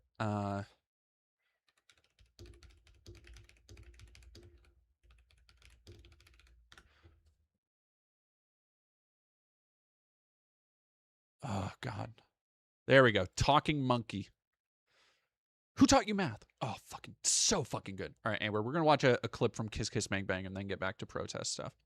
You know, she had something about that gal tonight, this quality. You know, like the girl from high school, the one that got away, that, you know what I mean, that haunts you still. Yeah, I had that. You did? Bobby Mills. Huh. Well, maybe you should try to get in touch with them. I got $5, Des. You could still get them. Really? That's funny. I got a 10 says pass the pepper. I got 2 quarters sing harmony on Moonlighted in Vermont. What? Talking money. A talking monkey? Talking monkey, yeah. Yeah, came here from the future. Ugly sucker, only says ficus. Just fucking... Oh God. It's a movie that literally never fails to make me laugh. Like I quote it even as I'm watching it with people. And I'm just like, so good. Look up the definition of the word idiot in the dictionary. You know what you'll find? Picture of my face? No, the definition of the word idiot, which you fucking are. Anyway, chat. This movie looks bad, but Toko of Dreams, you fucking take it back. You take it back. It's so good. It's a legitimately great movie. It's like a very good deconstruction of neo-noir stuff. If you liked Shane Black's The Nice Guys, it's very much like a double feature with that, basically. Caustic Prince, thank you for subbing. Pika MDK, thank you very much. Never heard of this movie. This moss-covered rock I live under is too large. We'll be watching it ASAP. It's really good. It's really good. I was confused. Does he play a black guy or plays a white guy acting in the role of a black guy? If you are talking about Tropic Thunder, he plays the dude disguised as a dude, disguised as another dude. Tropic Thunder is great because he plays a parody of like Academy Award winning method actors like Christian Bale and shit, where he surgically dyes his skin for a movie role as a black sergeant in a military film. And so the entire movie is Robert Downey Jr. pretending to be this black guy, which is great. I should watch more of that. Yeah, Val Kilmer's great. Oh.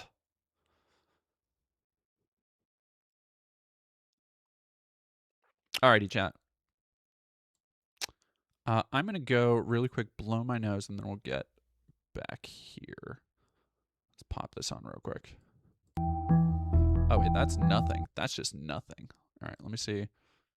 Here we go. Oh, these are not. Has it just been fucking playing different? Yeah, it has.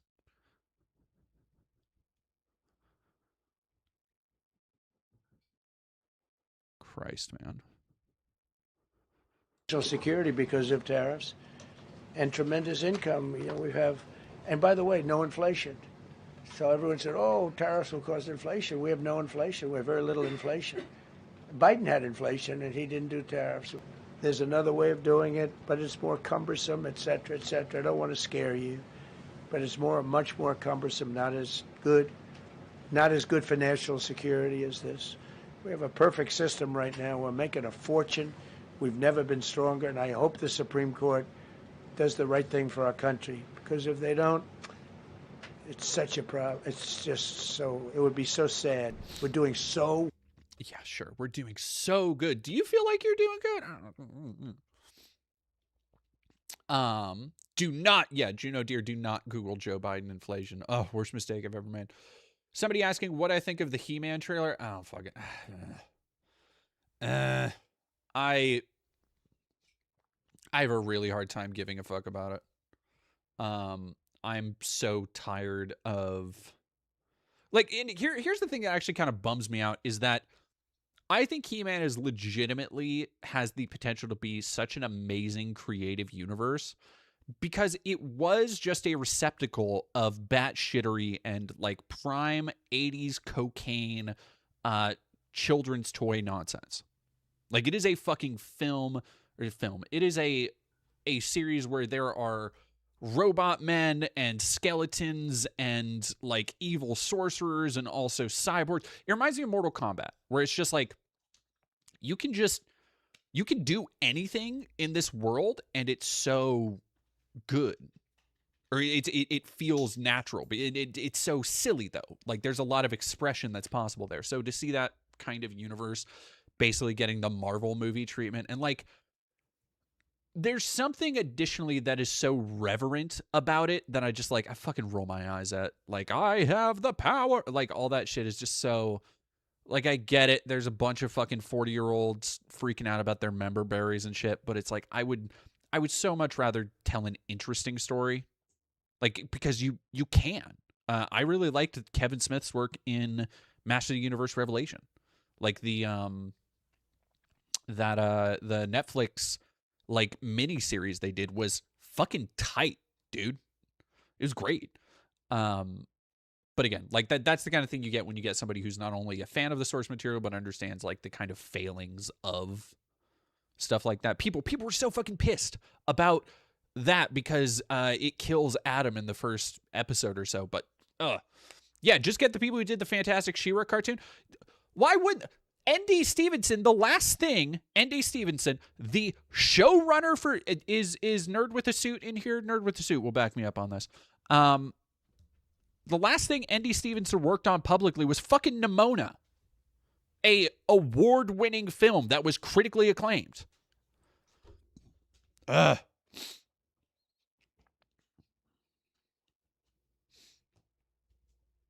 He's got Kurt Russell's what guy? Oh, Big Trouble Little China. Okay, I'm like, yo. Bunsmoke, fucking She-Ra's leaving Netflix soon?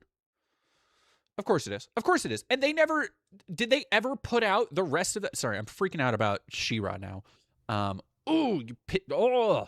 Did they ever put the rest of that show on Blu-ray or even DVD?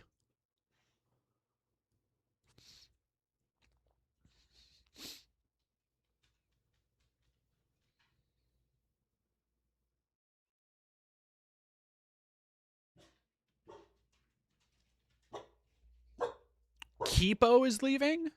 I'm gonna have to fucking find like a pirated Blu-ray or something. I don't have Netflix too, so it's like it's not like a terrible loss for me because I haven't had Netflix in a while. Honestly, chat, here's the thing. If you can separate yourself from FOMO, if you can center yourself and come into the light and not see all content as like a content, like if you can stop the Ubisoftification of content for yourself, where so many people see all of these new shows, all of these things coming out as this kind of open world checklist where, okay, I got to get this and I got to cross off these towers and I got to watch Heated Rivalry and then I got to check out the season of Pluribus because somebody's going to ask me at work. If you can just say, fuck that. let me tell you about the gospel of Tubi, right?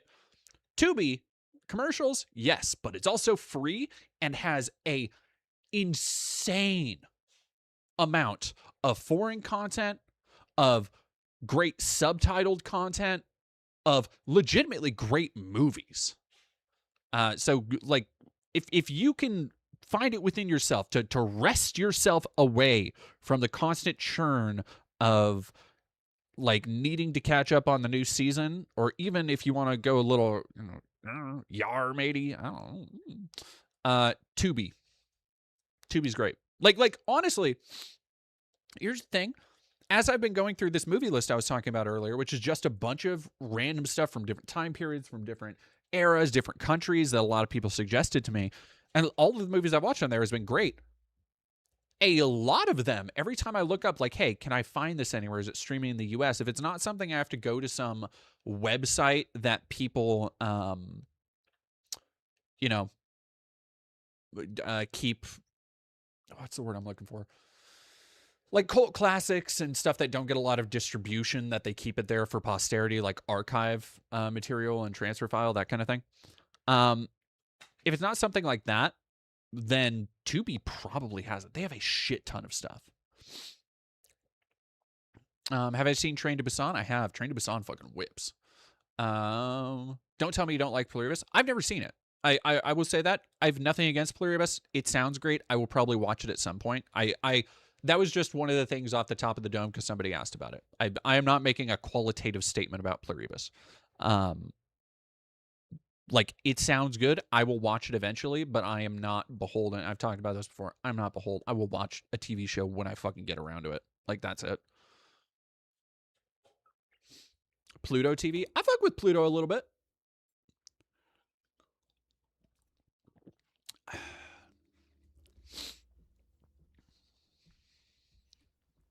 Vesper shilling a streaming platform.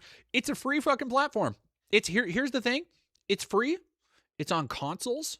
It's on mobile. Like, I'm sorry. Tubi is for the people. As far as I'm concerned, Tubi is for the people.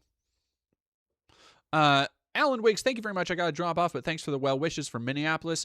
Y'all stay warm, stay safe. I appreciate that, but I think you need to stay warm and safe more than us right now. But thank you very much. Spike MTZ, thank you for following. Have I watched Twin Peaks? Of course I've watched Twin Peaks. Come on, son. There's a show I want to watch. I want to try and get through this really quick because we have a lot more to cover. We're already 2 hours in. Former White House attorney Ty Cobb claimed Trump has experienced, quote, significant mental decline in his mental faculties, pointing to the commander-in-chief's Tuesday appearance at a White House press briefing to mark the anniversary of his return to the Oval Office. Quote, I think there's been a significant decline. He's always been driven by narcissism, but I think the dementia and the cognitive decline are, palpable, as do many experts, including many physicians.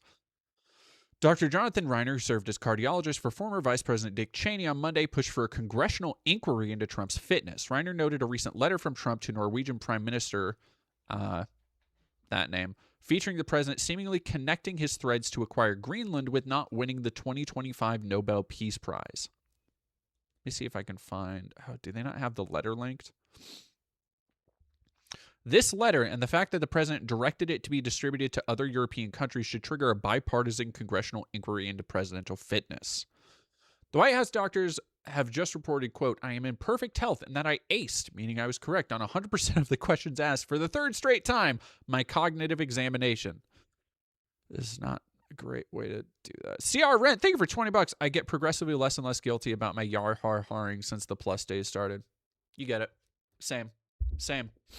And hey, look, it doesn't help that so many great movies and great films are locked behind shit.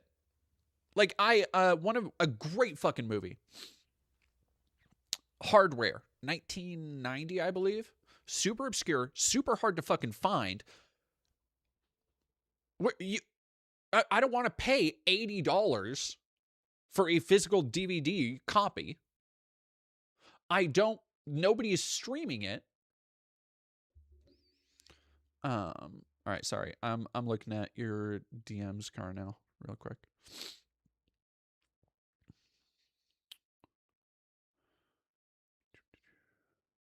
Oh, thank you. I appreciate that. Ah!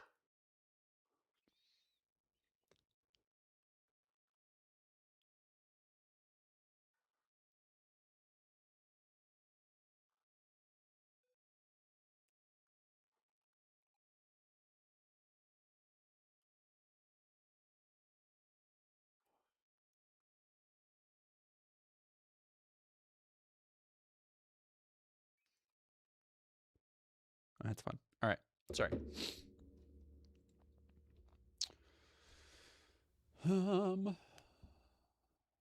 Exactly, Ravik. And that's the thing. It's can confirm, took care of my mother while she was dying with dementia. Trump's reign is absolutely turning into pudding. It's not hard to spot once you've been around it enough.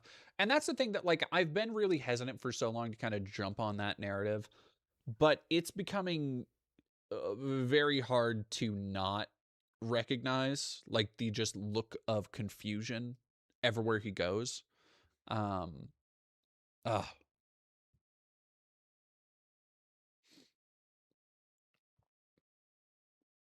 mm,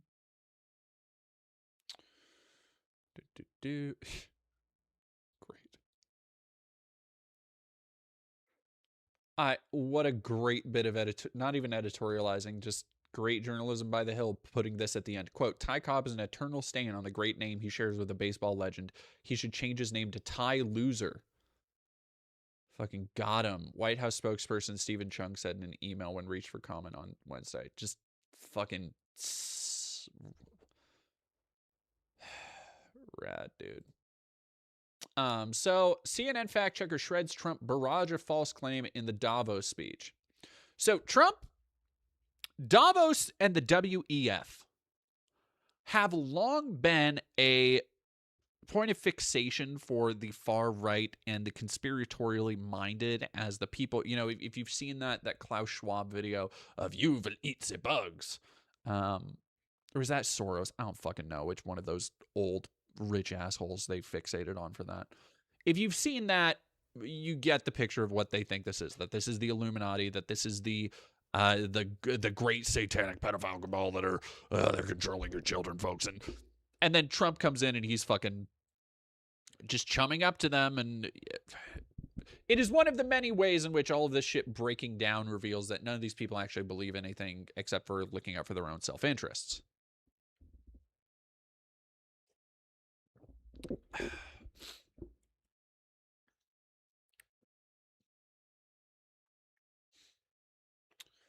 Last year, Trump appeared by video conference, delivering a rambling speech that ping-ponged between blah, blah, blah. It did, however, keep last year's promise to attend the 2026 meeting in person after some travel snafus. Oh, yeah, if you don't remember, he had to turn the plane around.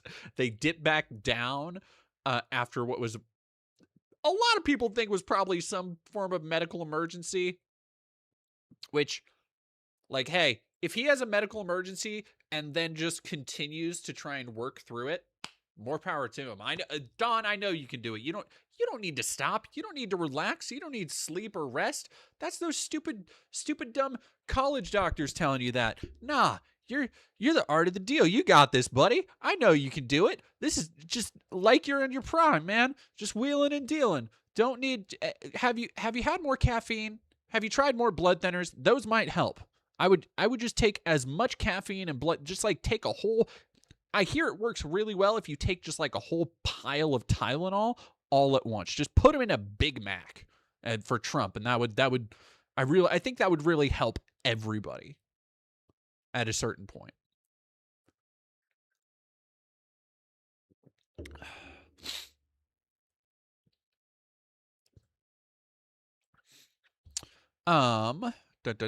Covered war in Ukraine, animosity towards. What an incredible way to phrase that. His ongoing animosity towards windmills, insults for Canada and Europe, recycled claims about the 2020 election being rigged. Why? Like, look, I know we're so far out of the looking glass, or into the looking glass, I suppose, that questioning why he's still talking about the 2020 election at Davos of all places. But I can't help it. I can't help it.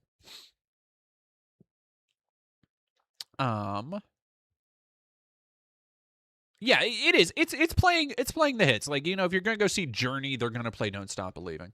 President Trump did not, quote, come up with the idea of AI-related companies producing their own electricity, as he claimed today at Davos. He said in November, that was my idea. Just pure fiction. Trump claims, quote, after World War II, we gave Greenland back to Denmark. How stupid were we to do that? The 1941 agreement giving the U.S. military the right to operate in Greenland repeatedly said Denmark retained full sovereignty. Jesus Christ. Additional tweets quoted below.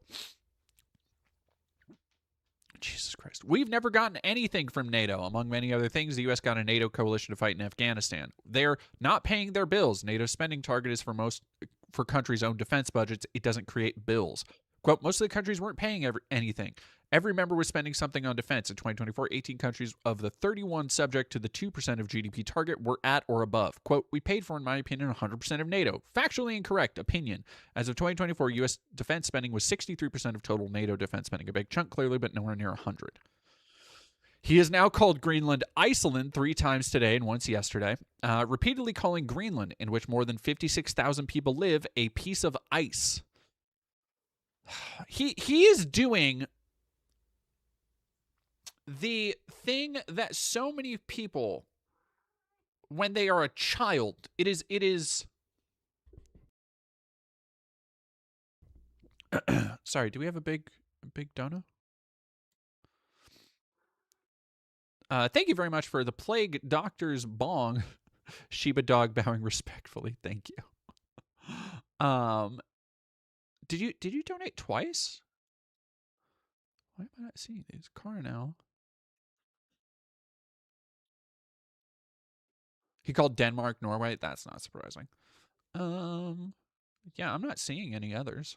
Is there a big dono in the chat? Whoa, nope. Stop it. Don't tempt me, DD. No, don't. Nobody do it. Stop it.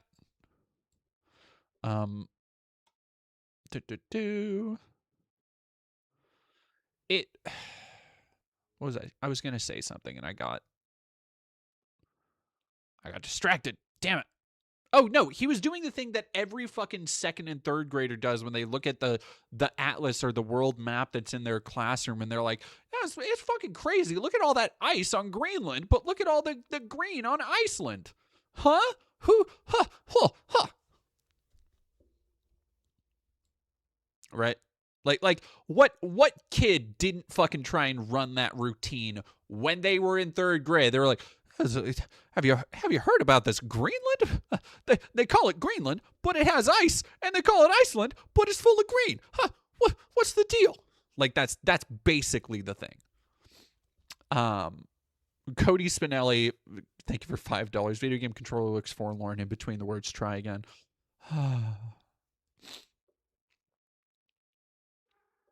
It's just like, I guarantee he just fucking noticed this. Trump's $18 trillion is invested claims remain fiction. The White House's own website puts investment announcements this term at $9.6 trillion. A look under the hood shows even that is a massive exaggeration. Jesus. Love it. Is anybody surprised? So let's get to the other fun part here. Violet Left, thank you for 100 biddies. Breaking: White House doctors forced to put Trump's medication in McDoubles and squares of cheese. That's pretty good. That's pretty good. New photos taken in Davos, Switzerland of President Donald Trump show significant bruising on his left hand. The discoloration, a combination of dark blue and purple, is seen in images shot at a Board of Peace event. We are gonna oh wait, hang on. There we go. Let me do the Board of Peace shit next. I clipped it on a table. Pointed again to his heavy intake of aspirin. So here's the thing. If they are actually kind of burying the lead here. When you see the video of him and the full actual comment on this, he rambles on, and this is the exact same argument. God damn it. Now my cat is yelling at me. All right, I will be right back. We'll be right back. Don't go anywhere. Yes, you. Yes, you.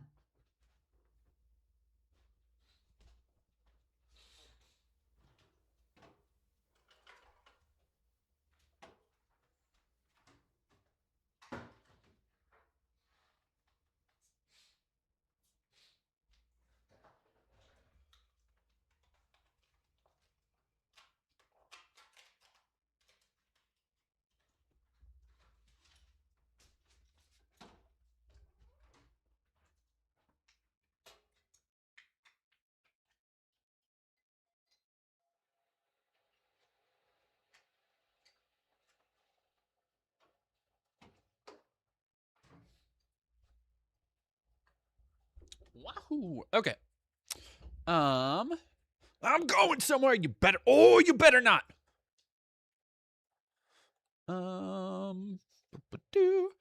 Yeah. Okay. Sorry. There I was. Now I'm back in it. Take aspirin if you like your heart, but don't take aspirin if you don't want to have a little bruising, Trump said. He went on. Like, he fucking kept rambling after that point. Earlier in the day, White House officials said the reported injury took place at a Board of Peace signing. So, was it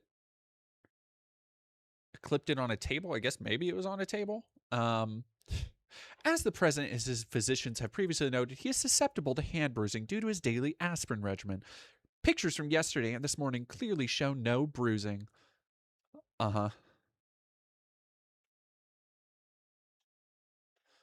Also, so this was something else that a lot of people have started talking about that I did not necessarily notice at first. What do you notice? Here's another. Is this the visit the White House in November? Damn, I guess it's been going on for a minute.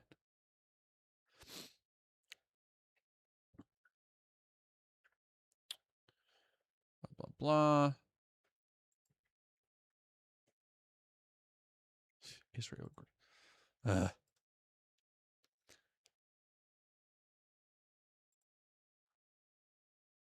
we have a fucking following in the footsteps of France, which has expressed concern the board could seek to replace the UN as the mediator in global conflicts, chaired by Trump. So what essentially he's trying to do here is trying to get a different NATO that is just completely under the auspices of Trump. He wants to be the fucking president of the world here.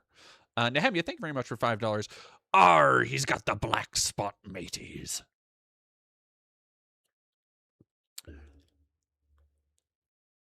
Oh, thank you, Wendy KJ. Glad I finally managed to catch one of your streams. 4:15 here in Poland. Thank you for staying up. Oh my goodness. I recently went from Chuddy to MB, and this place feels like a tether to a community I never had. Well, you have a community here now. You have a community here. Yeah, you're absolutely welcome here. Thank you.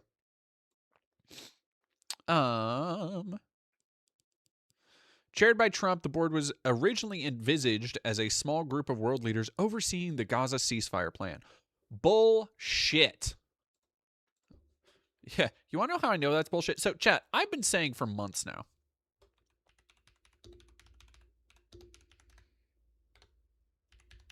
That Trump's primary interest in Gaza has been real estate and paving over the bones of the people that fucking live there to make more shitty, tacky hotels.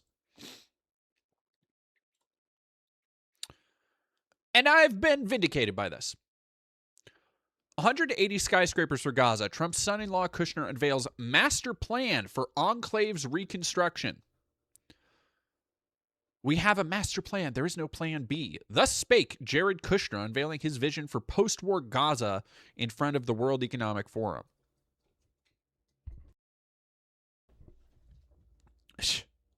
If it failed, he said, blame would be easy to ascribe. If Hamas does not demilitarize, that will be what holds back the people of Gaza. Fuck off. Coastal tourism and an airport.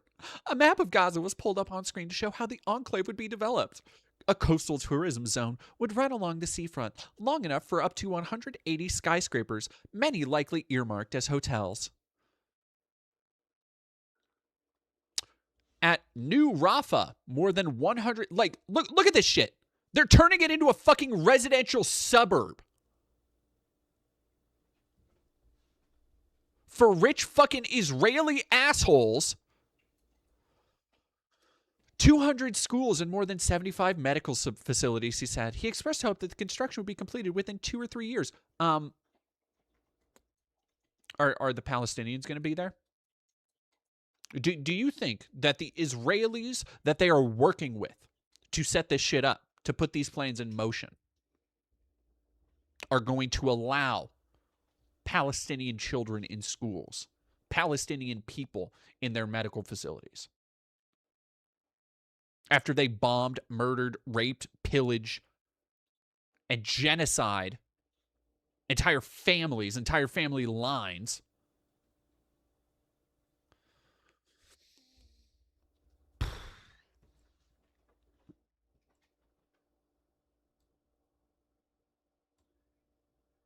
Oh, thank you very much. Sorry, this is a bad time to fucking do thanks for super chats.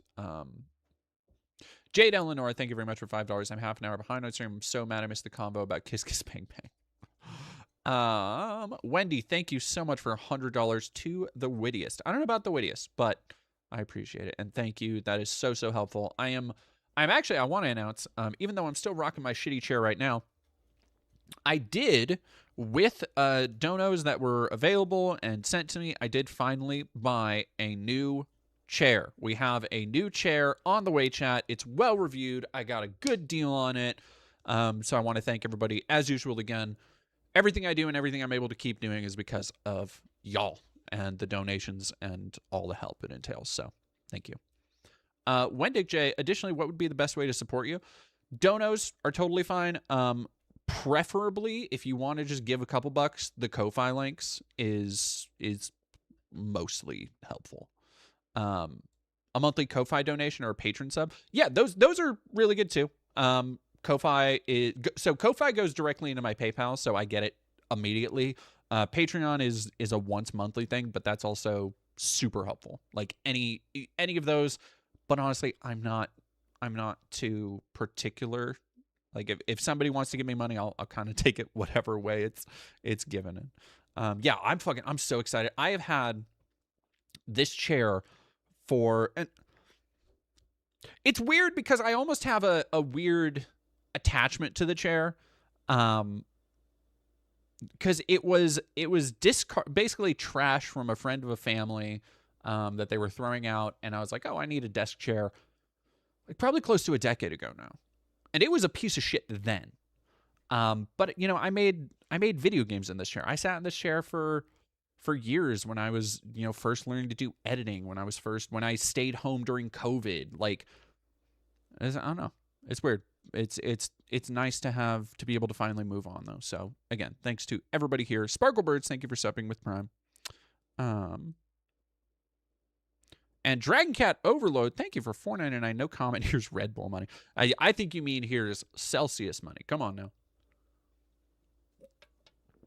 Oh, yes. CR Rent. YouTube skins a lot off of YouTube donos. YouTube and Twitch take like upwards of 20% of the donos. Like a lot of people don't know that. Are you okay with trees from Europe? Yes, of course.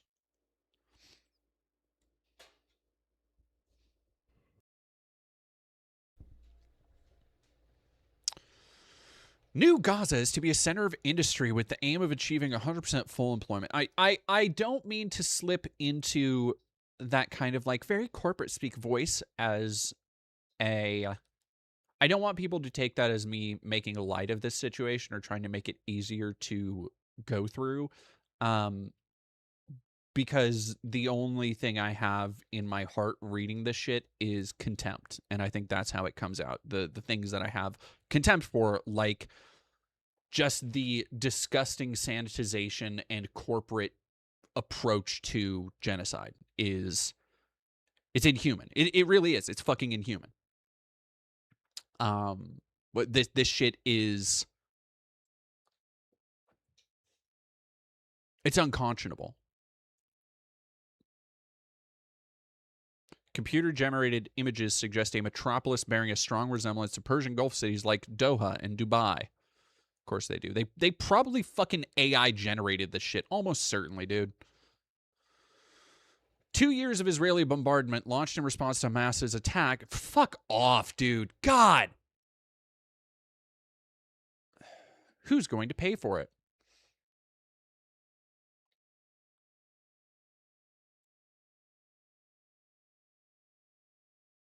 Palestinians face a plan to eliminate their very presence based on domestication, subjugation, and control. Rami Abdu, the Palestinian founder of the Euro-Mediterranean Human Rights Monitor Group, posted on X. Absolutely fucking correct. Max Macchiarola, thank you very much for subbing.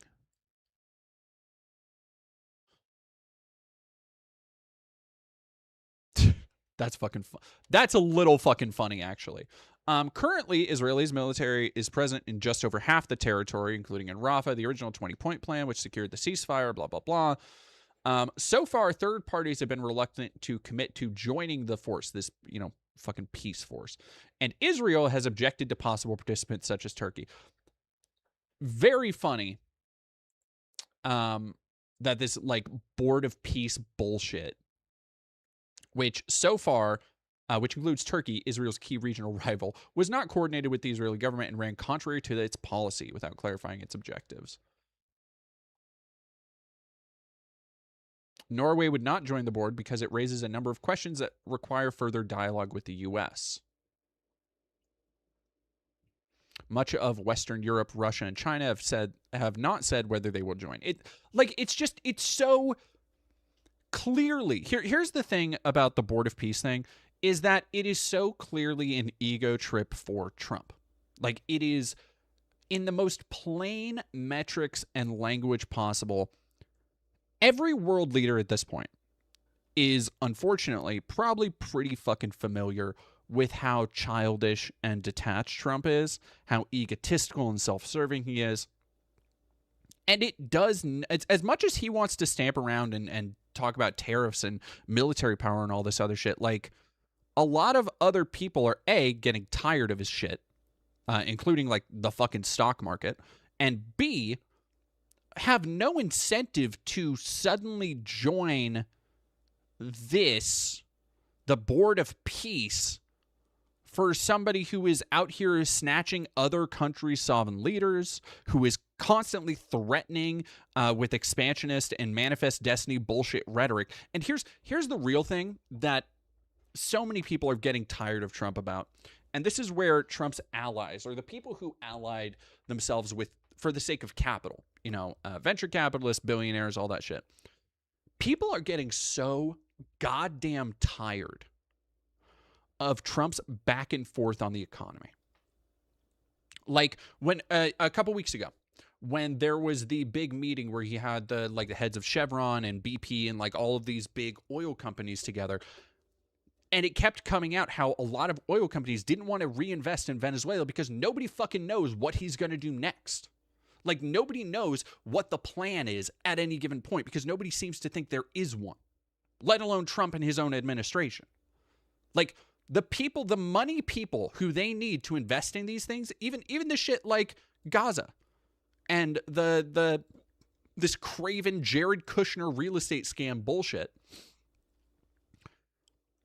There is so much ill will and so much distrust around Trump and his flightiness and self-servingness that people just don't even, he's toxic. Nobody wants to fucking touch him unless they're already inside the inner circle and they're already benefiting from it in some way.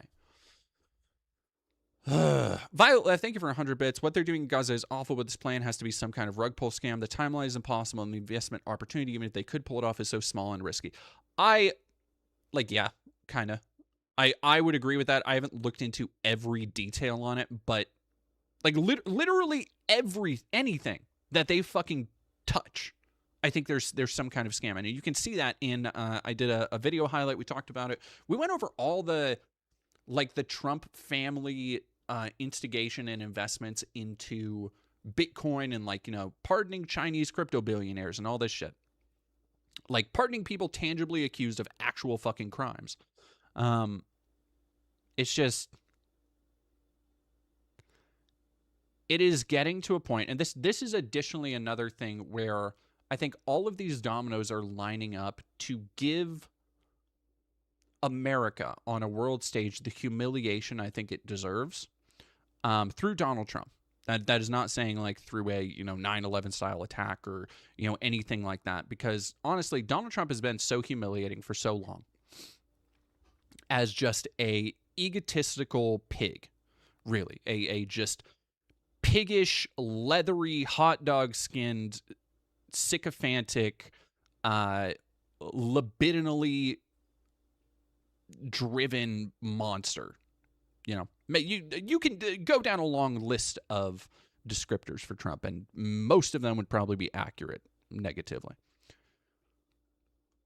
But in addition to being a consistent figure of embarrassment, not just for everybody in his immediate orbit, but on a world stage, now we're additionally at a point where all of his narcissism, all of the just flightiness and bullshit, the stuff that...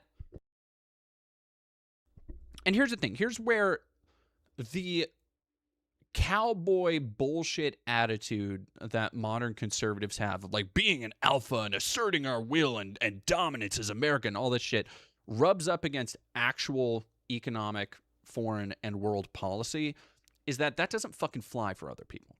So now he is isolating the actual adults in the fucking room. And then on top of that, all of the people around him have latched themselves on like fucking barnacles to the underside of the SS Trump, and the boat's leaking. Like, we are at a point where it is going to get more and more humiliating. And I revel in it a little bit. I do. Because while it is like, fuck, this makes America look so bad, this makes all of us look so bad, you know what it also does? It makes every person who has stood by Trump, aligned themselves with him, tethered their entire identity to him.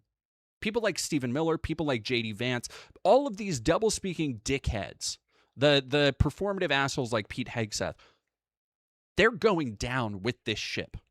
And we are at a point now where that ship is openly just taking on water faster than anybody can shove it out. Like, we are watching on a world stage a Titanic-level disaster happen as he continues to go through this mental degradation, as he continues to walk out on stage, and everybody, like, you just really have this. And again, I know people like to bring up the Avatar memes and no Warren Bossing saying, but it is literally the kind of propaganda that we growing. All right, so one of the things, again, time for a Vesper tangent, all right? I am on a year-long journey to only play PS2 era games, right? So I bought a couple PS2 games. And one of the things about PS2 action games, or that era of action games, is how just insensitive they are in terms of like world political conflict. So I'll give you two examples. One, Black from Criterion Studios and EA. Really fun shooter. Looks fucking amazing. I don't know, like, honestly, I don't know how they put that on the original Xbox. Or PS2 for that matter. The thing with Black, though, is that you play as a mercenary and you're going through and you'll like pick up collectibles and shit, and all the collectibles, they feel like these cheeky inside references or trying to make the game grittier or something, but it's all like, oh yeah, no, you got North Korea's secret files for a dirty bomb that they're going to put into LA, and it's just like everybody was into the jingoistic propaganda. Another one that I'm like, as I'm going through, I'm like, woof, is Mercenaries. Now, I played a lot of Mercenaries 2 on 360. I have a lot of nostalgia for it. I know it's not an amazing game, but I always wanted to play the original. And so I've taken this opportunity, going back to PS2 games. I got a really good copy for a really good price. It was like $7 or $8. Really fun game. But it takes place in North Korea during a period of upheaval, during basically a coup where there are multiple other factions vying for control. So you have like a kind of UN faction, you have the Chinese military, you have a Russian mafia faction, and you know, it's very pulpy, it's very played up. But there is just something to the way that like North Korea in particular is depicted that is so, it's almost a parody. It's Team America type shit. It is, dear leader constantly. There's also some racial stuff there that's like, oh boy. But it really, like, it's that kind of thing that makes me realize how long we have been indoctrinated with this shit subtly. These ideas of what other countries are and why we are better than that, but we're not. And inarguably, we kind of never have been, but it's never been as evident as it is now. That like all the shit we accuse North Korea of for years of just being, completely blind and subservient. Like, go and look at the reason that you'll see so many "there's no war in Ba Sing Se" memes is because you literally have like press secretaries going out and haranguing journalists for asking questions about the obvious cognitive decline of this 80-year-old just husk of a man, this living, breathing Big Mac of a human. And they'll be like, how dare you? Like, he is obviously the fittest he's ever been. He's in the best shape of his life. And it's like, fucking, okay. Like, if you fucking say so.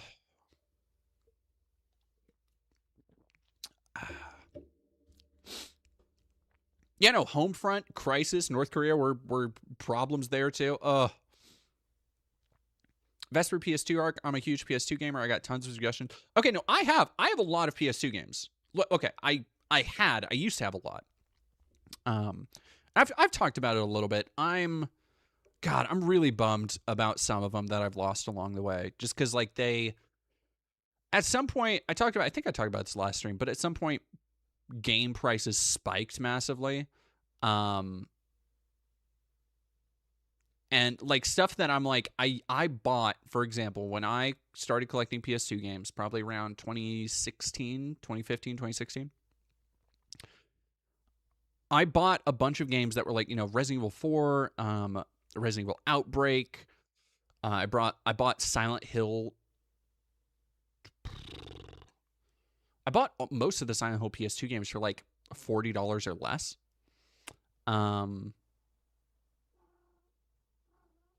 Important to me. So any ones that I've gotten rid of, it's like a bummer, but I'm fine. And stuff like The Suffering, I'll buy it again at one point, but it's just like, it's a bummer. Using Free McBoot and a hard drive on your PS2, soft modding. I think I might have to, I have to look more into that because I tried to do a soft mod with a memory card at one point to play a ripped version of Kuon, the From Software J-horror, like, feudal Japan game. But, yeah, I haven't been able to, I also have a lot of PS2 and Xbox era games so the selection of games, when I say PS2 era, I'm talking about specifically like a technological point. So the cutoffs are Dreamcast through the PS2, through wherever that ends. And just kind of staying within those fields. And that's partially for like a little bit more variety. That's partially for being able to finally go through some backlog. Because that's what some of this is actually about, is that I want to be able to actually sit down and play some games like Mercenaries, like Shenmue, and things I've touched before but want to actually get through finally. And honestly, it's not going too bad. Like I've been really, really, really, really busy. So I haven't I haven't had any fucking gaming marathon sessions or anything, but it's been like I've been having consistent fun and playing a lot of older games. It does remind you. There are a lot of times where I'll be sitting and playing and I'm like, damn, we've lost a lot by just honing in on things like presentation. People aren't fucking around. People aren't joking when they're talking about like, damn, games used to be better. And it's not just like, obviously it's easier to play games these days. Mackenzie, would you play something like the original Resident Evil 4 that's been released on many different platforms? Yeah. So like, for example, I have a big part of this is also ease of access for me, where I am not going to go and buy, spend $20, $30 on a copy of Onimusha when I have a copy I got on a PlayStation sale for like $7. And it's the same game. But that also doesn't mean that, like, the difference there is that, like, I am not going to play, like, remakes of games from that era. So I'm not going to be counting, like the Metal Gear Solid 3 remake, because that's obviously not the PS2 game anymore. It kind of changes the whole thing. Yeah.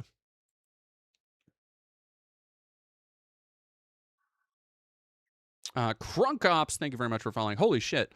Nehemiah, thank you very much for $50. Just FYI, Zionism isn't Jewish. It may use Jewish symbolism, but is rooted in Western nationalism and imperialism, assimilation of Jews into anti-Semitic communities, and Jewish fear. We shouldn't be centered during the genocide, but please keep in mind. Yes. Thank you very much for saying that. That was a very eloquent way to get that across. Wasn't Jean-Claude Van Damme in Onimusha? I know Jean Reno was in Onimusha 3? I think 3?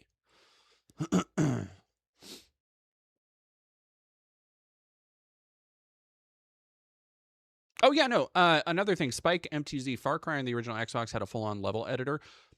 I've been playing Time Splitters. Or I haven't been playing the first Time Splitters. Time Splitters... I played a little bit of the first Time Splitters.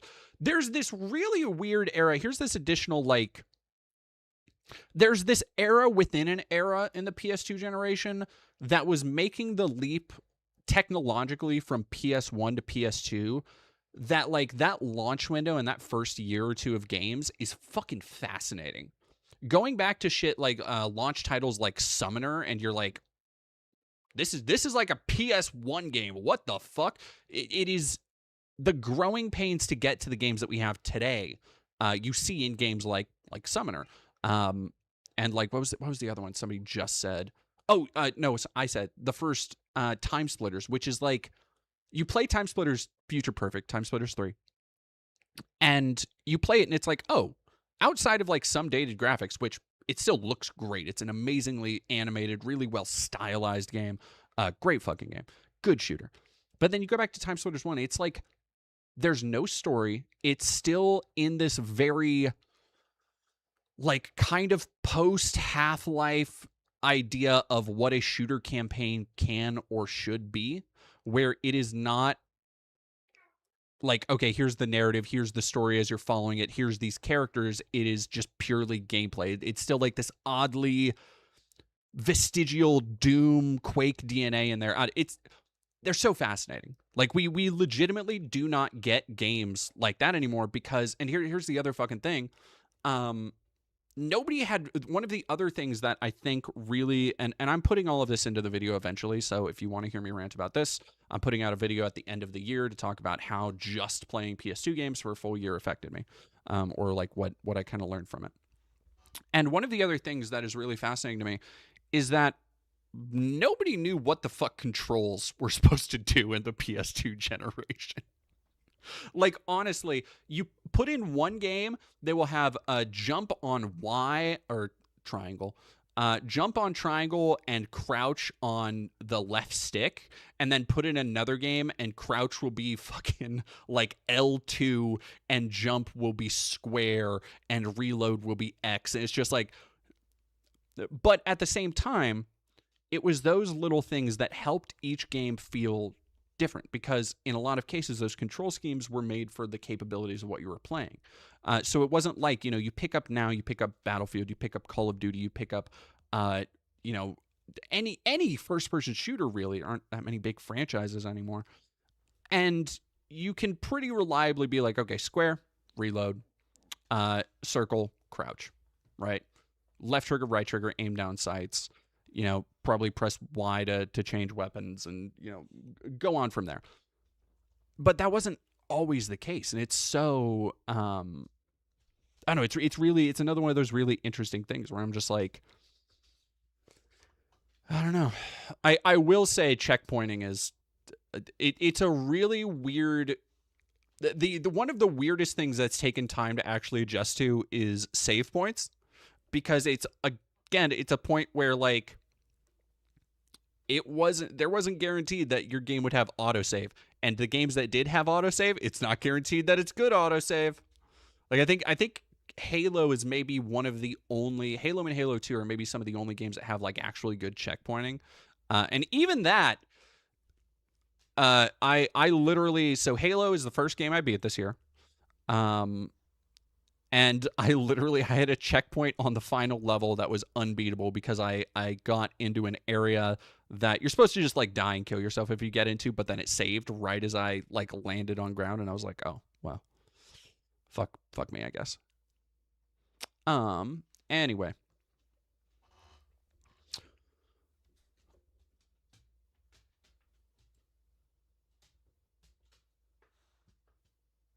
Davis E, thank you for subscribing. And Adderall Lynn, thank you for super chatting $10. Honestly, the move away from things not directly to playing a game, like stretching Mario's face on Mario 64 on a tile screen, has been a terrible thing for game, in my opinion. Yeah, like just the. So this is kind of where the floating rocks piece, the floating rocks piece I'm working on gets at this a little bit, because there was this expression of interaction, this adventurous feeling for developers in the 90s and early 2000s. And it comes through in a lot of games about dreams and how dreams are depicted. How do you, because the entire point of the floating rocks piece is how do we get, like, how did we settle on floating rocks and random debris as like the staple of what a dream world looks like in fiction? Like, of all the ridiculous possibilities of dreams, this inherent place of unreality, how did we conjure from our subconscious something that's kind of so boring? And going back through, I went back through like the era of video games, the 90s, adventure games, through the 80s, like completely through.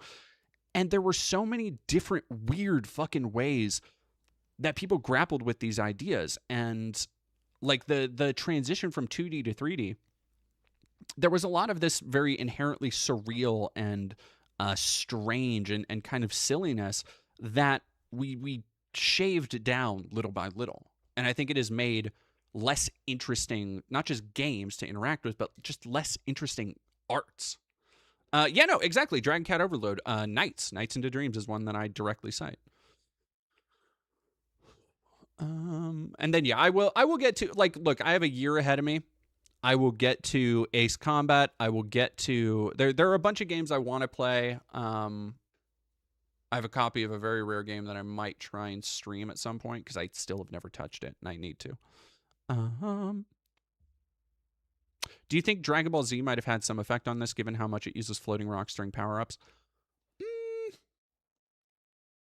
I don't know about DBZ. I think it is more. Honestly, I think American McGee's Alice. Fittingly, I interviewed American McGee over it, but like that first Alice game made a lot of use of it for art design, and which was an extension of. And I talked about this with American during our interview. How a lot of the ways that they would use these kind of big open skyboxes to create these surreal environments came from Quake. Like, it came from the stuff that they were doing with like Quake multiplayer maps and creating these like levels set in space and seeing what people in Unreal and Half-Life were doing. God, that's such a. I'm gonna try and use as much of the interview as I can, but like there was really good conversation we had. I miss hearing about video games. I miss talking to game developers about their craft and, getting to hear stories about like getting to hear stories from American McGee about what the id office was thinking, like what everybody gathered around a computer and saw the first footage of Half-Life and what the teams that were making Quake were thinking. Like that kind of shit is, that's good for me. Put that right in my veins. Meredith Navin, thank you for 1358. Or 1358. Thank you for $5. Bad joke. I asked my wife when she'll be home. She said 10 to 15 max. After 8 years of marriage, it still hurts. She doesn't know my name is Dave. Very good. Very good.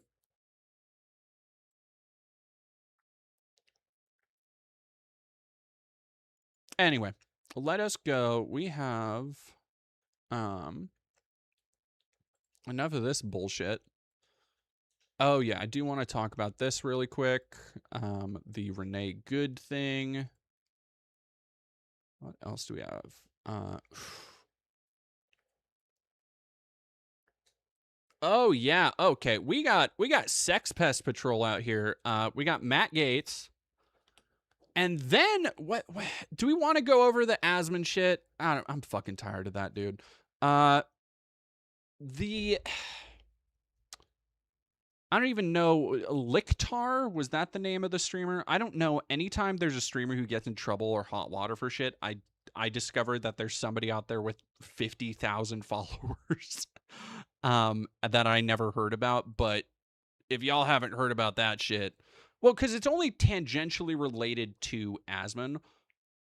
But I guess, you know what? Okay. I will. We have the. Where are the cat ears?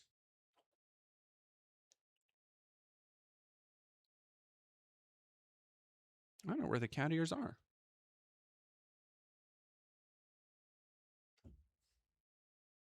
All right. Share stream for 5 minutes while I go try and find my cat ears.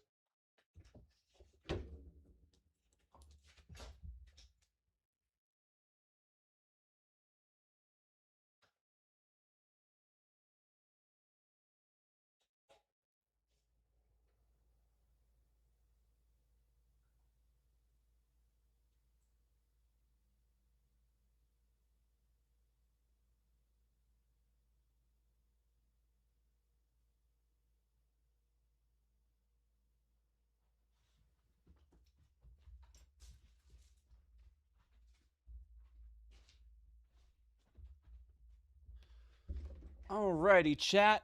And again, remember when we reach the God, was it? Yeah, let's do that. Oh yeah, I wanted to show that too. We've reached the threshold for cat ears. When we reach $100 donations on stream, we like to put on a little bit of cat ears. This is like the most assured sign I've seen of him not being here anymore. Just out to fucking lunch, y'all. Like this is one of the craziest things I've ever seen. Nia? The Cannonball 34, why do you talk about Asmon so much? I don't talk about Asmon that much. But he is also, unfortunately, one of the biggest streamers in the space. So I kind of don't have a choice. And it was less about Asmon and more about chat. Who knows? Was it Lictar? Is that the dude's name that he gave? Because the thing that happened with Asmon is he did a fucking quartering. He did remember when the quartering gave advice to a guy on how to hide stuff on his computer, the stuff that you would want to hide on a computer. Thank you. I actually just got this shirt from a thrift store. Same with this necklace. I got both of these on a recent thrift visit. I think I got the shirt for like $10, and I want to say the necklace was a couple bucks. Lakari, that's who it is. Lakari.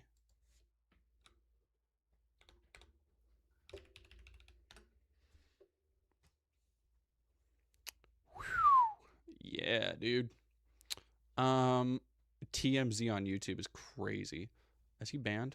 Yeah, I think 326,000 followers?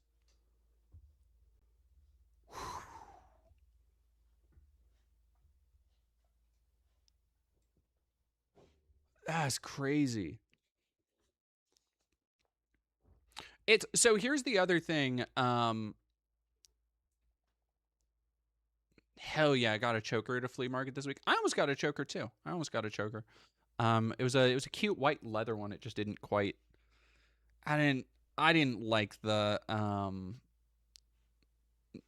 yeah, I should have been evil. Predators moving packs. Like this is.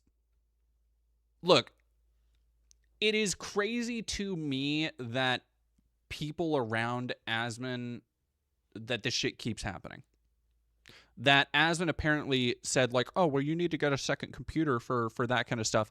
But he is claiming he didn't ever ask what that stuff was, which, like, bullshit. Hey, lady, could you not? Thank you. I'm going to go feed lady really quick.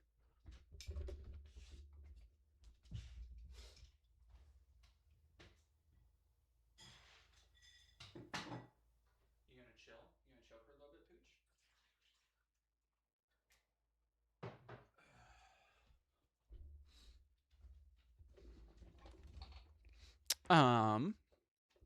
Who the hell is Lakari? That's what I'm fucking saying. I didn't know about this dude. Like, here's the thing that drives me insane.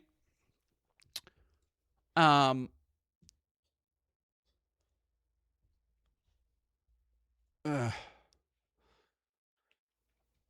fucking crazy. Let me see if I can.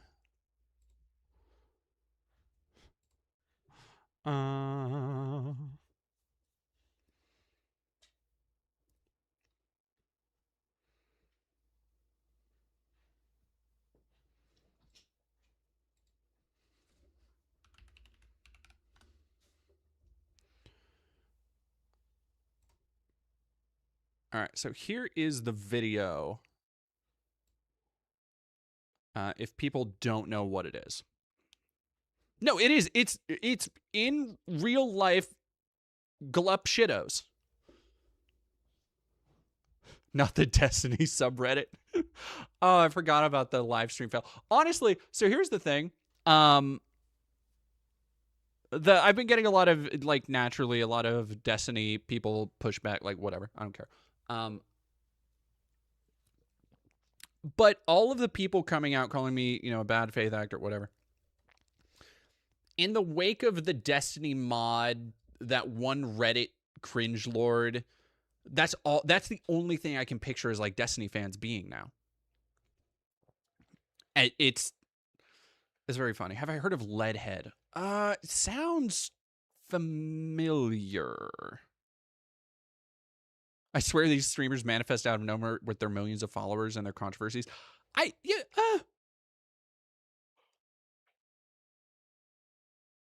Cardinal, did somebody say I'm making a 7-figure salary grifting?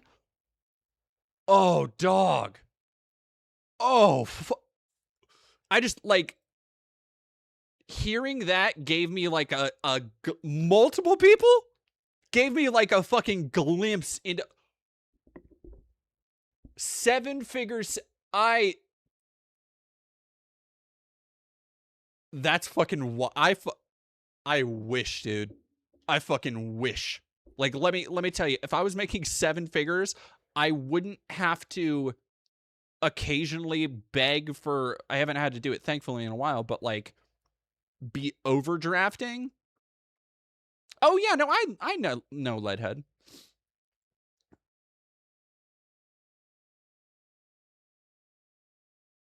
I think I have actually seen her stuff. Yeah, like, if I was making 7 figures, I would be paying mods.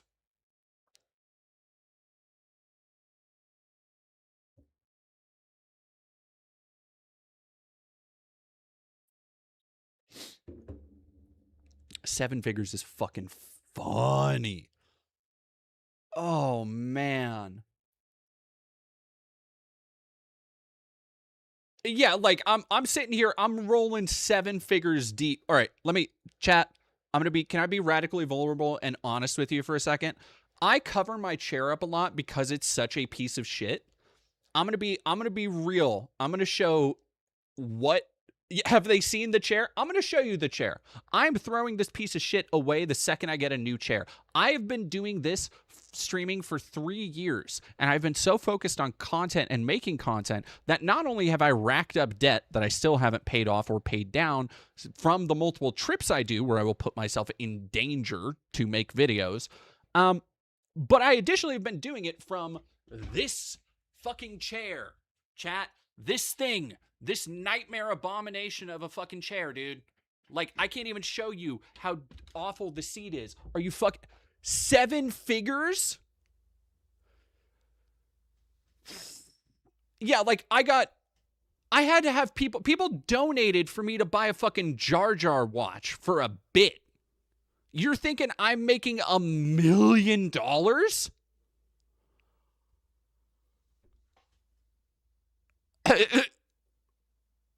I don't even... I'm fucking out here dodging Nelnet calls. You think I'm rolling 7 figures deep is bonkers to me. Woof.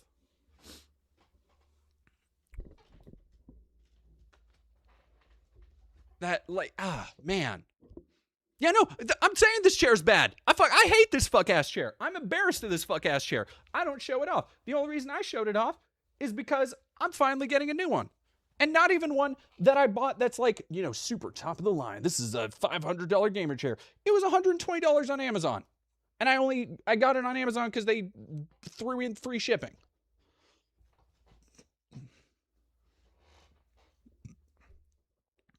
Yeah, God, again, there are so many things. Do you think I would spend my days making hit pieces and shit if I could just grift off of way easier fucking content?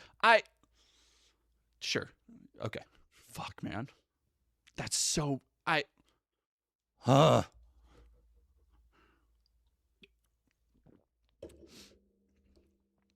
have not... I have not engaged too much with a lot of the blowback, so I did not see that. But man, a lot of people, not a lot of people, a few people reached out to me before the Destiny piece went up and after, being like, hey, hope you're prepared for his fucking crazy fans. And there were some people that I was like, you know what? I've dealt with the hate church. I've dealt with internet Nazis. I've dealt with just all sorts of crazy people. I dealt with the Satanic Temple. I dealt with the fucking Moms for America people. I dealt with the TERFs. I've had run-ins with a lot of crazy, unhinged dipshits. And so I was like, I'm good. I'll be all right. They can fucking... I think I told somebody literally they can take a number and get in line.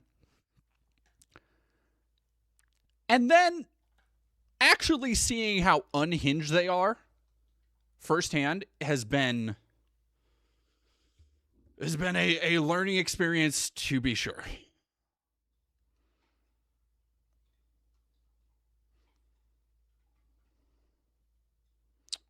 Somebody saying, Tom5227, have you heard of the Buddhist monks walking through the country for peace? And do you have thoughts about Buddhism? I have not heard about that. I like that.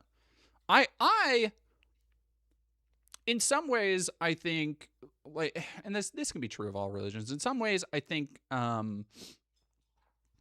stuff about the Dalai Lama, there's a lot of regressive stuff about Buddhism, but overall, I do have a kind of,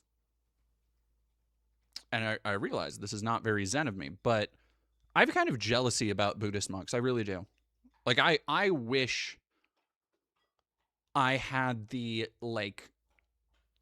strength of will and purpose to reject all earthly possessions, to just, work towards the betterment of things around me and focus and be here in the moment. I think there's a lot of value in that. And honestly, more so than the average teachings of Christianity. Well, not average. Well, the form that Christianity currently takes in America, American evangelical Christianity is what I mean. But no, that's really cool. I did not know that. Nathan Rourke TV, thank you for following. Kill for Food 1, thank you for following.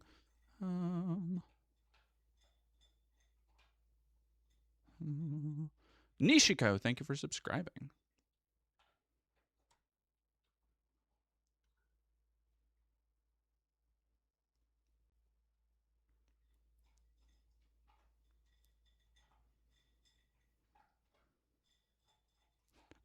No, yeah, Johnny Viral, my favorite derogatory part about the Destiny video comment section is people who start with, I like your content, but this video is so bad. It's the thing they do, it's so easily apparent how they will literally sit there and be like, oh, you clearly approached this video in bad faith. You clearly went into this video with an idea, a preconceived notion about Destiny. It's like, okay, So I watched dozens and dozens of hours of this fucko's content, and I formed an opinion on him. Like they're so fucking debate brained that having a personal opinion on somebody is like gauche for them. It's fucking bizarre. But then also the way that they poke and prod and try and manipulate disingenuously to be like, I had people coming into my DMs on Twitter being like, oh my gosh, Destiny is harassing me. Would you be able to talk about it sometime? Like they were trying to get me to stream them. I guess they saw that I just did an interview piece with the victims of the sexual harassment on Twitter. And I go back through this person's timeline, and would you know it, they're retweeting Destiny. They're talking about hanging out with Destiny. It's just like, you are just lying now. You are just pretending to be a victim of sexual harassment or assault to try and dunk on me? Like what do you think that makes him look better? Do you think it makes Destiny look better when you go into every comment section and start off with, well, I used to be a fan of Hassan, but I'm going to be watching more Destiny content? Like it's fucking, it's wildly unhinged shit. Creature Casualty, thank you very much for Prime. And Lurky Murky, holy shit, thank you very much for $50 for the chair fund. Thank you. I mean, the chair's already bought, but thank you so much. You were meeting his orbiters? I was. Well, meeting is a strong word.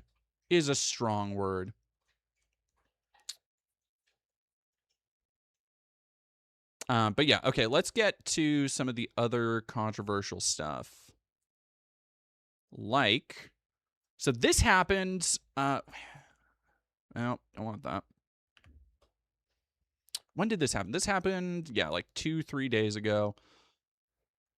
Lakari accidentally leaks his notepad with repost links to very suspicious file names. K feeds. Let me at least add way to the list of champions that I like.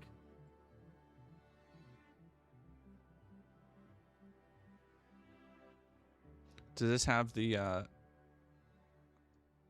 Fuck. Oh, it doesn't have the... Does anybody have the clip that zooms in and slows down his reaction? Because when you actually zoom into the computer or to the screen he's on, he does this like... that is... It's kind of reminiscent of another time that people will remember when Vosh leaked some I'm going to say similar stuff. Lakari kept it on more of a lockdown, but just I don't. It's not even a matter of why are you looking at this stuff on your computer? 'Cause whatever, if you want to look at porn on your computer, it's fine. It's more a matter of like what drives these creators, these personalities, to be such fucking freaks. Like, so the stuff he was, I don't want to share it and go into it, but like the stuff that he was looking at, the file names, which is all people have to go on right now. And I'm not gonna do too many too much like devil's advocate bullshit, because there's clearly something wrong here. I think I've seen a lot of people be like, oh, well, this, you know, like just because something says teen doesn't mean it's like a legal teen, because teen is fucking, you know, it's a porn category and all that shit. But no. This cat is out here rocking file names like fucking, oh God, what were they even? There was one that was like girls and animals. There was one that was like, there were a bunch of them that were like teen girls. There was one that was like lolicon something or another. There's like 3D lolicon, and it's just, it's freak shit. It's pervert fuck ass freak shit. I'm so tired of this. Like, this is kind of what happens when you have this entire class of media that comes up with literally no oversight, no standards of behavior, no upper class or handlers, nobody to like try and guide people and gatekeep and make sure like, oh, this person's a fucking freak. Okay, keep him away from this shit. And they're all just fucking, they're friends with one another. And They're all covering for one another. There's no way to know how deep a lot of this shit goes. It's fucking crazy. Bruce Magnuson, imagine defending the teen category of porn. And that's the devil's advocate shit I'm not going to play. Like, if you purposely go looking for 18-year-olds, I think less of you. I kind of do. Yeah, unless you are like within, I'll give you like a 2 to 3 year range of that, right? Like if you're still in college and it's like whatever. This technically illegal shit doesn't fucking fly with me. It's a red flag of other shit. Excuse me. The thing that where it gets into murky waters with like teen categories in porn is that a lot of girls who aren't teens will advertise themselves as teens because it's a more lucrative category, which is not giving it a pass, but it is saying that like there is a slight little bit of murky water in there. But I have my own thoughts and feelings on how that kind of like the Belle Delphine type shit is wretched and disgusting in its own fucking way, to me.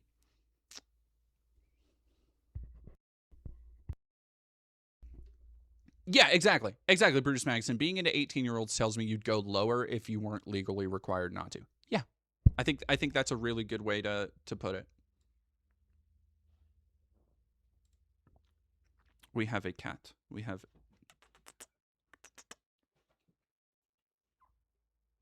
Hello, baby. Hello, princess. Hello, grandma. Oh, little grandma. Oh, little grandma loved their neck squidges. Oh, yeah. Oh, yeah.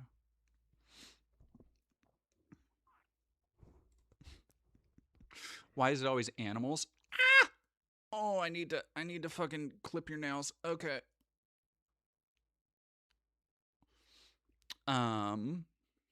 Baby. And now, like, I'm just holding her here now. If I were to let her go, she'd claw my back, but she's just purring right now. Hello. Hello. She's literally just... I could swaddle her like an actual baby. Oh my god.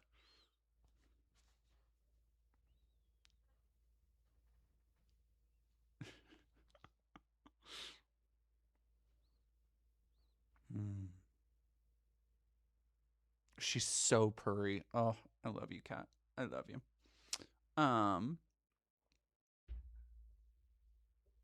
Love knives. Yeah, she does have love knives. She for sure has love knives.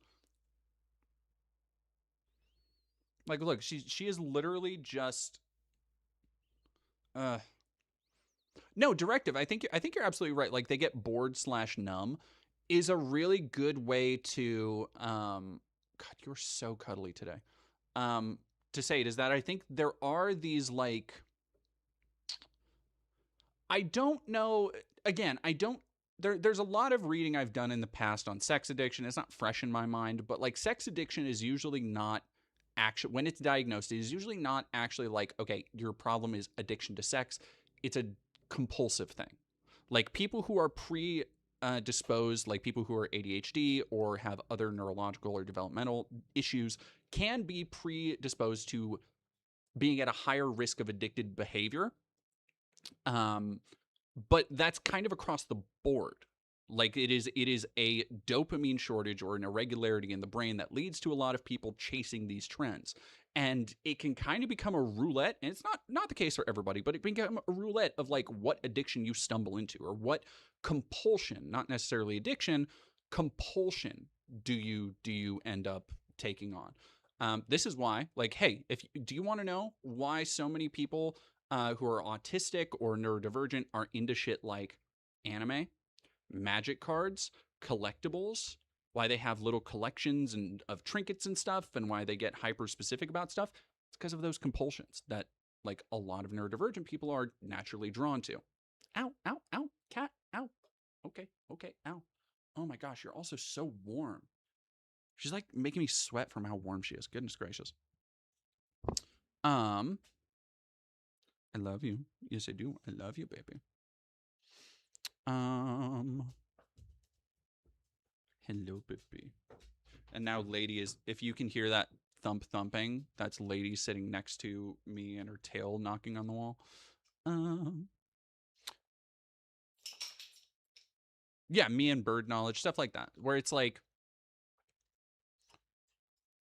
you fall into these compulsions, and these are things I've had issues with in the past, not porn, but like just compulsions as far as eating, as far as not eating, as far as hyper fixating to the detriment of other stuff.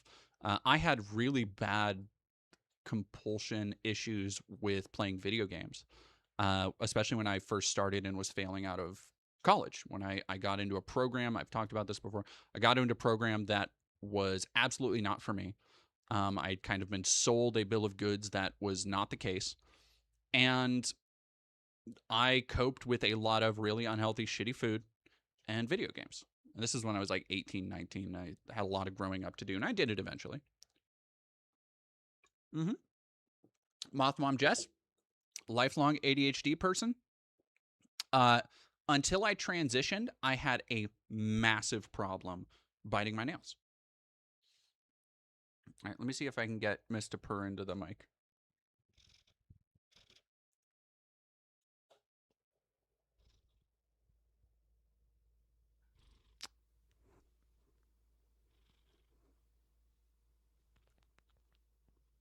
Nope, not today. I don't know if she did it a little bit.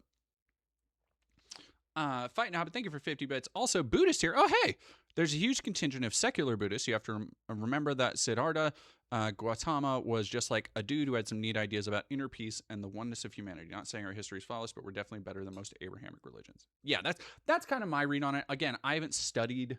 I am far from being a monk, and I have not studied Buddhism in any great extent in a while. But it is a religion that I've always had a lot of respect for, just for the sheer amount of often the sheer amount of commitment it takes to like join a monastery. And honestly, I kind of have a similar respect for like people who join, maybe not today. I don't know. There is a level of dedication that like if you devote yourself to a religion and you do live by its fucking tenets. I'm not talking about this, modern Catholic Church bullshit where they're, doing all sorts of horrible shit in the background. I mean, like, if you do live up to the tenets of your religion and you are trying to put the best aspects of it forward in the world, even if I don't follow that religion, it doesn't matter if it's Islam or Lutheranism or Christianity, whatever. I gotta fucking respect that. I gotta respect that. Bird saying, ashamed to admit it, but I'm addicted to edibles. What keeps me from freaking out after being overstimulated. I have undiagnosed ADHD. I get it. Directive for Lego addiction is less destructive but costs more. I went through that phase too. Like I've had, and it's a lot of stuff. Like a lot of the compulsion issues I've had in the past have been like kind of shopping related.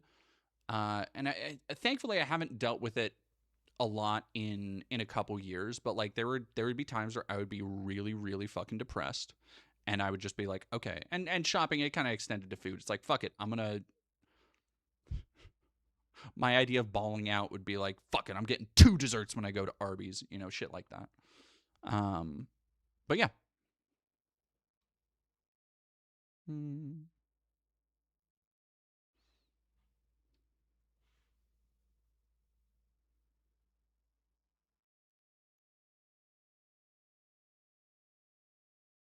You do know most porn is created in real life, right?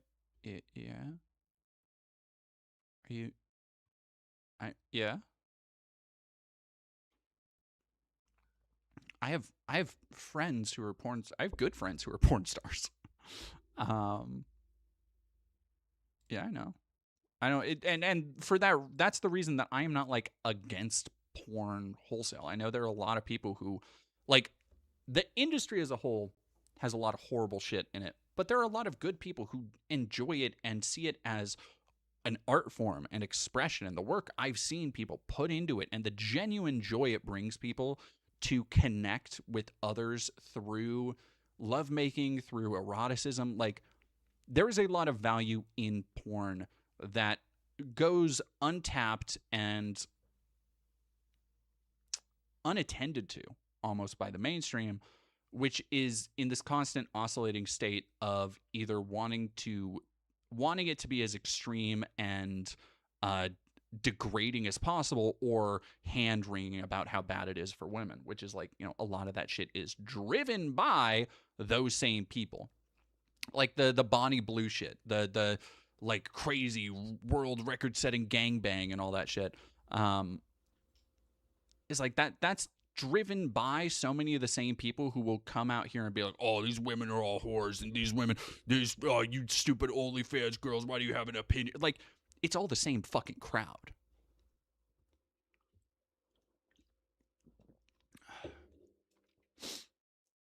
Exactly. Luna Kura, sex work is valid. The conditions are what need to be regulated from employers. Yep.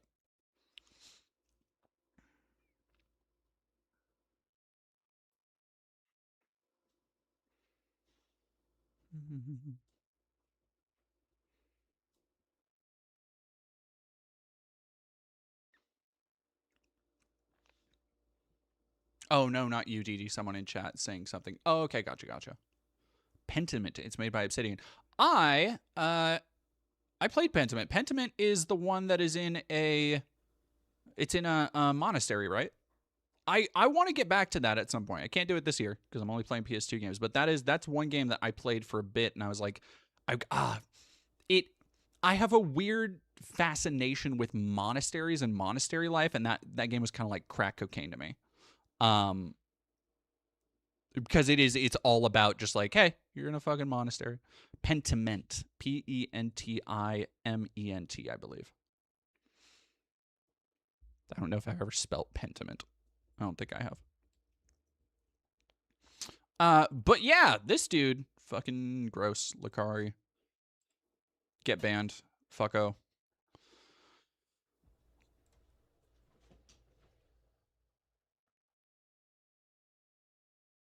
Are there any societies that don't shame sex workers?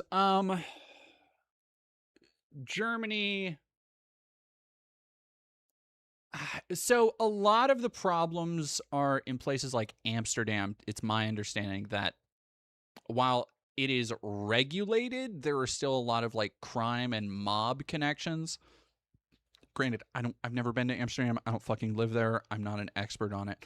But it is my understanding that even in places where sex work is legalized or regulated, there is still a lot of room for abuse to happen, which is unfortunately just human nature. And that is not me saying like, oh, well, that's going to happen. No, it shouldn't happen. Like, there should be extensive measures that we take to make sure people are protected and that shit doesn't fucking happen. Who's that? Koa? Yeah. Okay. You're fucking scaring me. You okay?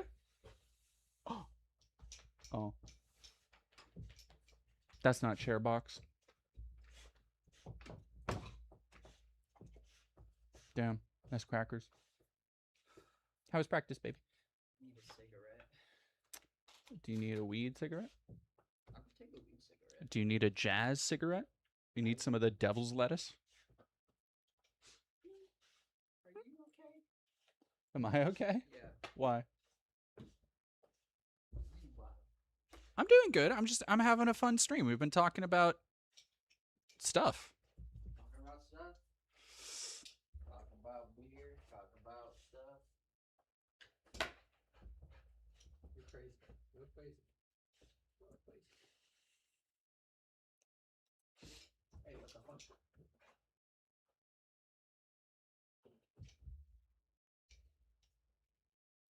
Not the wacky tobacco. That's funny. In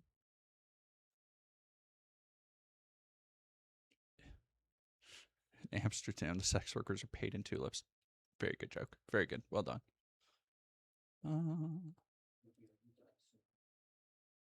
Maybe. Every society shames sex work. However, there are places like Thailand that legalize sex work. Yeah, and again, like there are cultural differences that I have a really hard time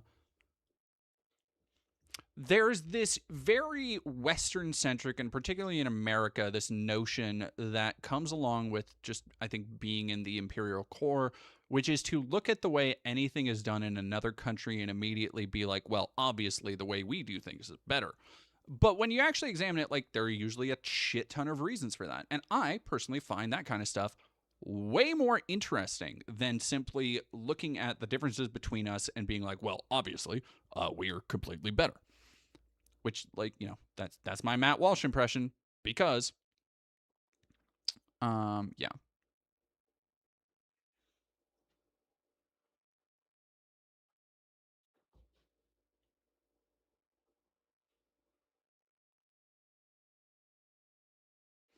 When it comes to jazz cigarettes, it's about the puffs you don't take. Damn.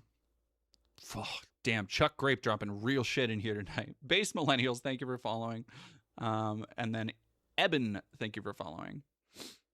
Yeah, and like Thailand, but Thailand is, again, like, Thailand has sex tourism, which is, like, I was getting to that point in a roundabout way of, like, things you have to be careful when critiquing from a Western perspective.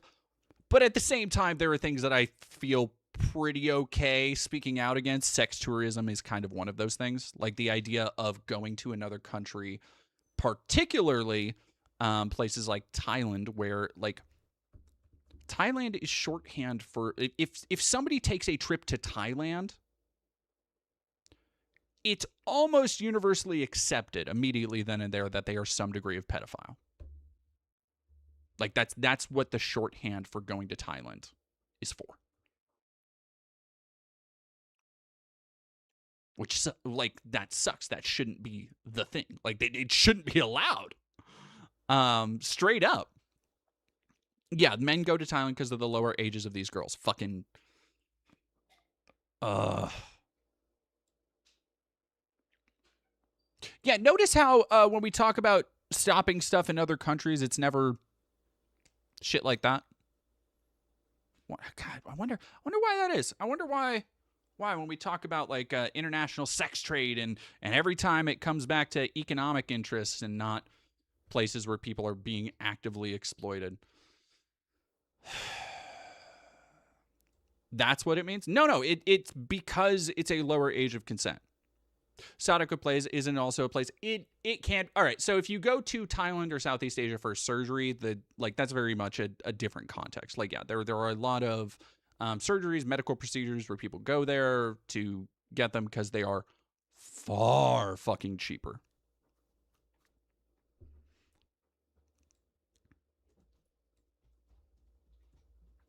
Why do societies have so much trouble wanting to sleep with adults? I think it is a ingrained part of, like, when, not to sound too fucking, 2016 SJW, but it's the patriarchy is really what it is. If you want a real answer, it's the patriarchy. It is because so many of these systems of governance, rule, law, whatever you want to call it, are set up to protect people in power who are overwhelmingly usually men, or protecting the interests of men. And it isn't just protecting men, but protecting the ideas of, like, patriarchal roles and natural orders and all this shit. So, for example, when you see all the stuff coming out about Trump and how, he will pardon people, and how people like Matt Gaetz are still somehow in the inner circle, it's because shit like this, when you reach a certain level of power, it's a cultural cancer. Like, it is inherent in a lot of these systems and places. The victimization, the power fantasy, the control over somebody else is what a lot of it comes down to. And this is what a lot of people will talk about, which I think it's a hard thing for a lot of people to hear, but it is true. It is borne out by a crazy amount of studies, so many different criminal cases. The idea that, and this is something you get pushed back on, but the idea that for so many people who abuse children, it's not about sexual orientation, it's about power. It's about coercion and control. And this is something that people, I think, needed to reckon with a lot during when a lot of the Catholic shit was coming to light, and how Catholic priests would be shuffled around and they would be hidden in certain, like, all this stuff. Is that, like, No. Because what you get is you get people like Matt Walsh, who, again, if you haven't watched the Matt Walsh videos I did, go watch that. I talk about this all in there, because his whole thing was that, oh, well, no, the problem isn't Catholicism, obviously, or a culture of harassment and shuffling people around. No, the problem is we need to get rid of all gay priests. And it's like, okay, if you got rid of all gay priests, you would still have pedophile priests, is the problem with that. Like, there is no amount of, no, the problem is actually this thing that will help you actually solve these problems, because the problem is actually very clear. It's actually right in front of you. It is predators and a culture and a system that covers up for those predators. Like, that is what that's all about. Like, the Catholic Church is a really good microcosm of why we have these cultures of predation, is where you have all of these men in positions of power and very little accountability, and they know they can get away with almost whatever they want. So why wouldn't they? And then you can extend that same logic to stuff like Jeffrey fucking Epstein and all of the people who went to that island and all of the girls who were abused. And unknowable people who were abused, killed, left by the wayside. Like, so much horrible shit has happened, and it's been kept in the shadows by people who do whatever the fuck they want because they believe they can get away with it. And that's the patriarchy in a fucking nutshell. Like, when people, yeah, no, exactly, Holocaust. But when people talk about power corrupting, it is not just the idea of being able to do anything.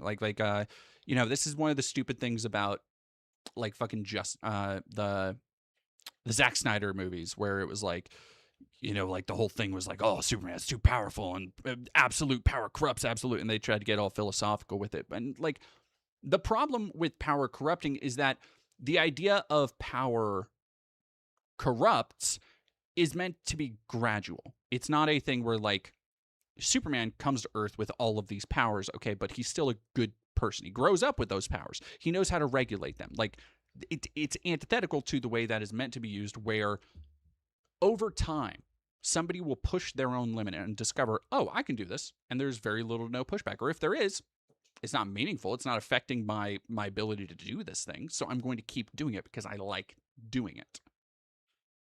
And it just keeps going, and it keeps building. Ugh, it's terrible.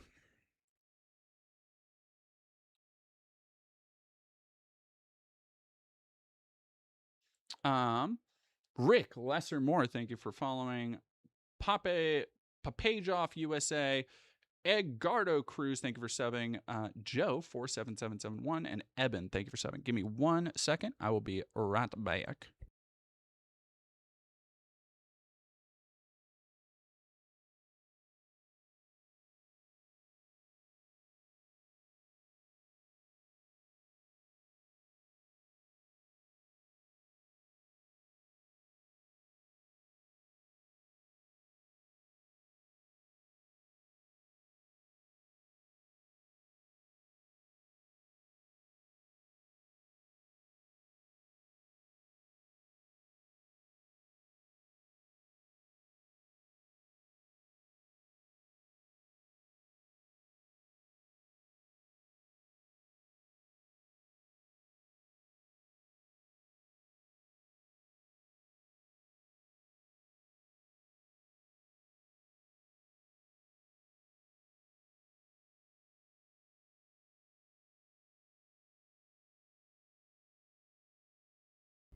Alrighty, chat. So I was not expecting Koa to get home so early.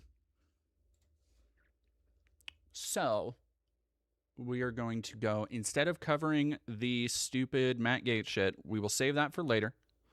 Damn, you were, hey. Come over to me for pets, you goof-ass dog. Who should we... You know what? We're going to go say hi to... Who's rolling today? And we are... Chat, in just the first month, we have already gained 500 followers over on Twitter. If you are not on Twitter, on Twitch, if you have not followed I don't need you necessarily to subscribe, but if you haven't followed, please hit the follow icon. That way we can get to 10K, hopefully in the next month. I think I feel it. I feel it in my bones. We can do it. I believe in us.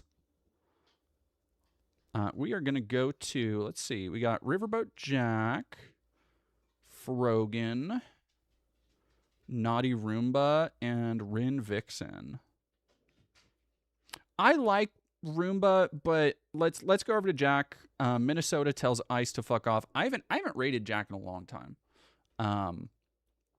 So we're gonna go over, say hi to Jack, go give all my love to her, and thank you so much for watching. If you haven't checked out the Mercy video, please do. That just went up on the channel today, and there are going to be so many more videos in the next week. Like I said, I'm reviewing the stupid Melania video next week, so if you want to see my opinion on that, please go check it out, and then stay tuned for additional content. And thank you, everybody who's donated and had a great night tonight. And I hope to see you all on Sunday, because we'll be doing another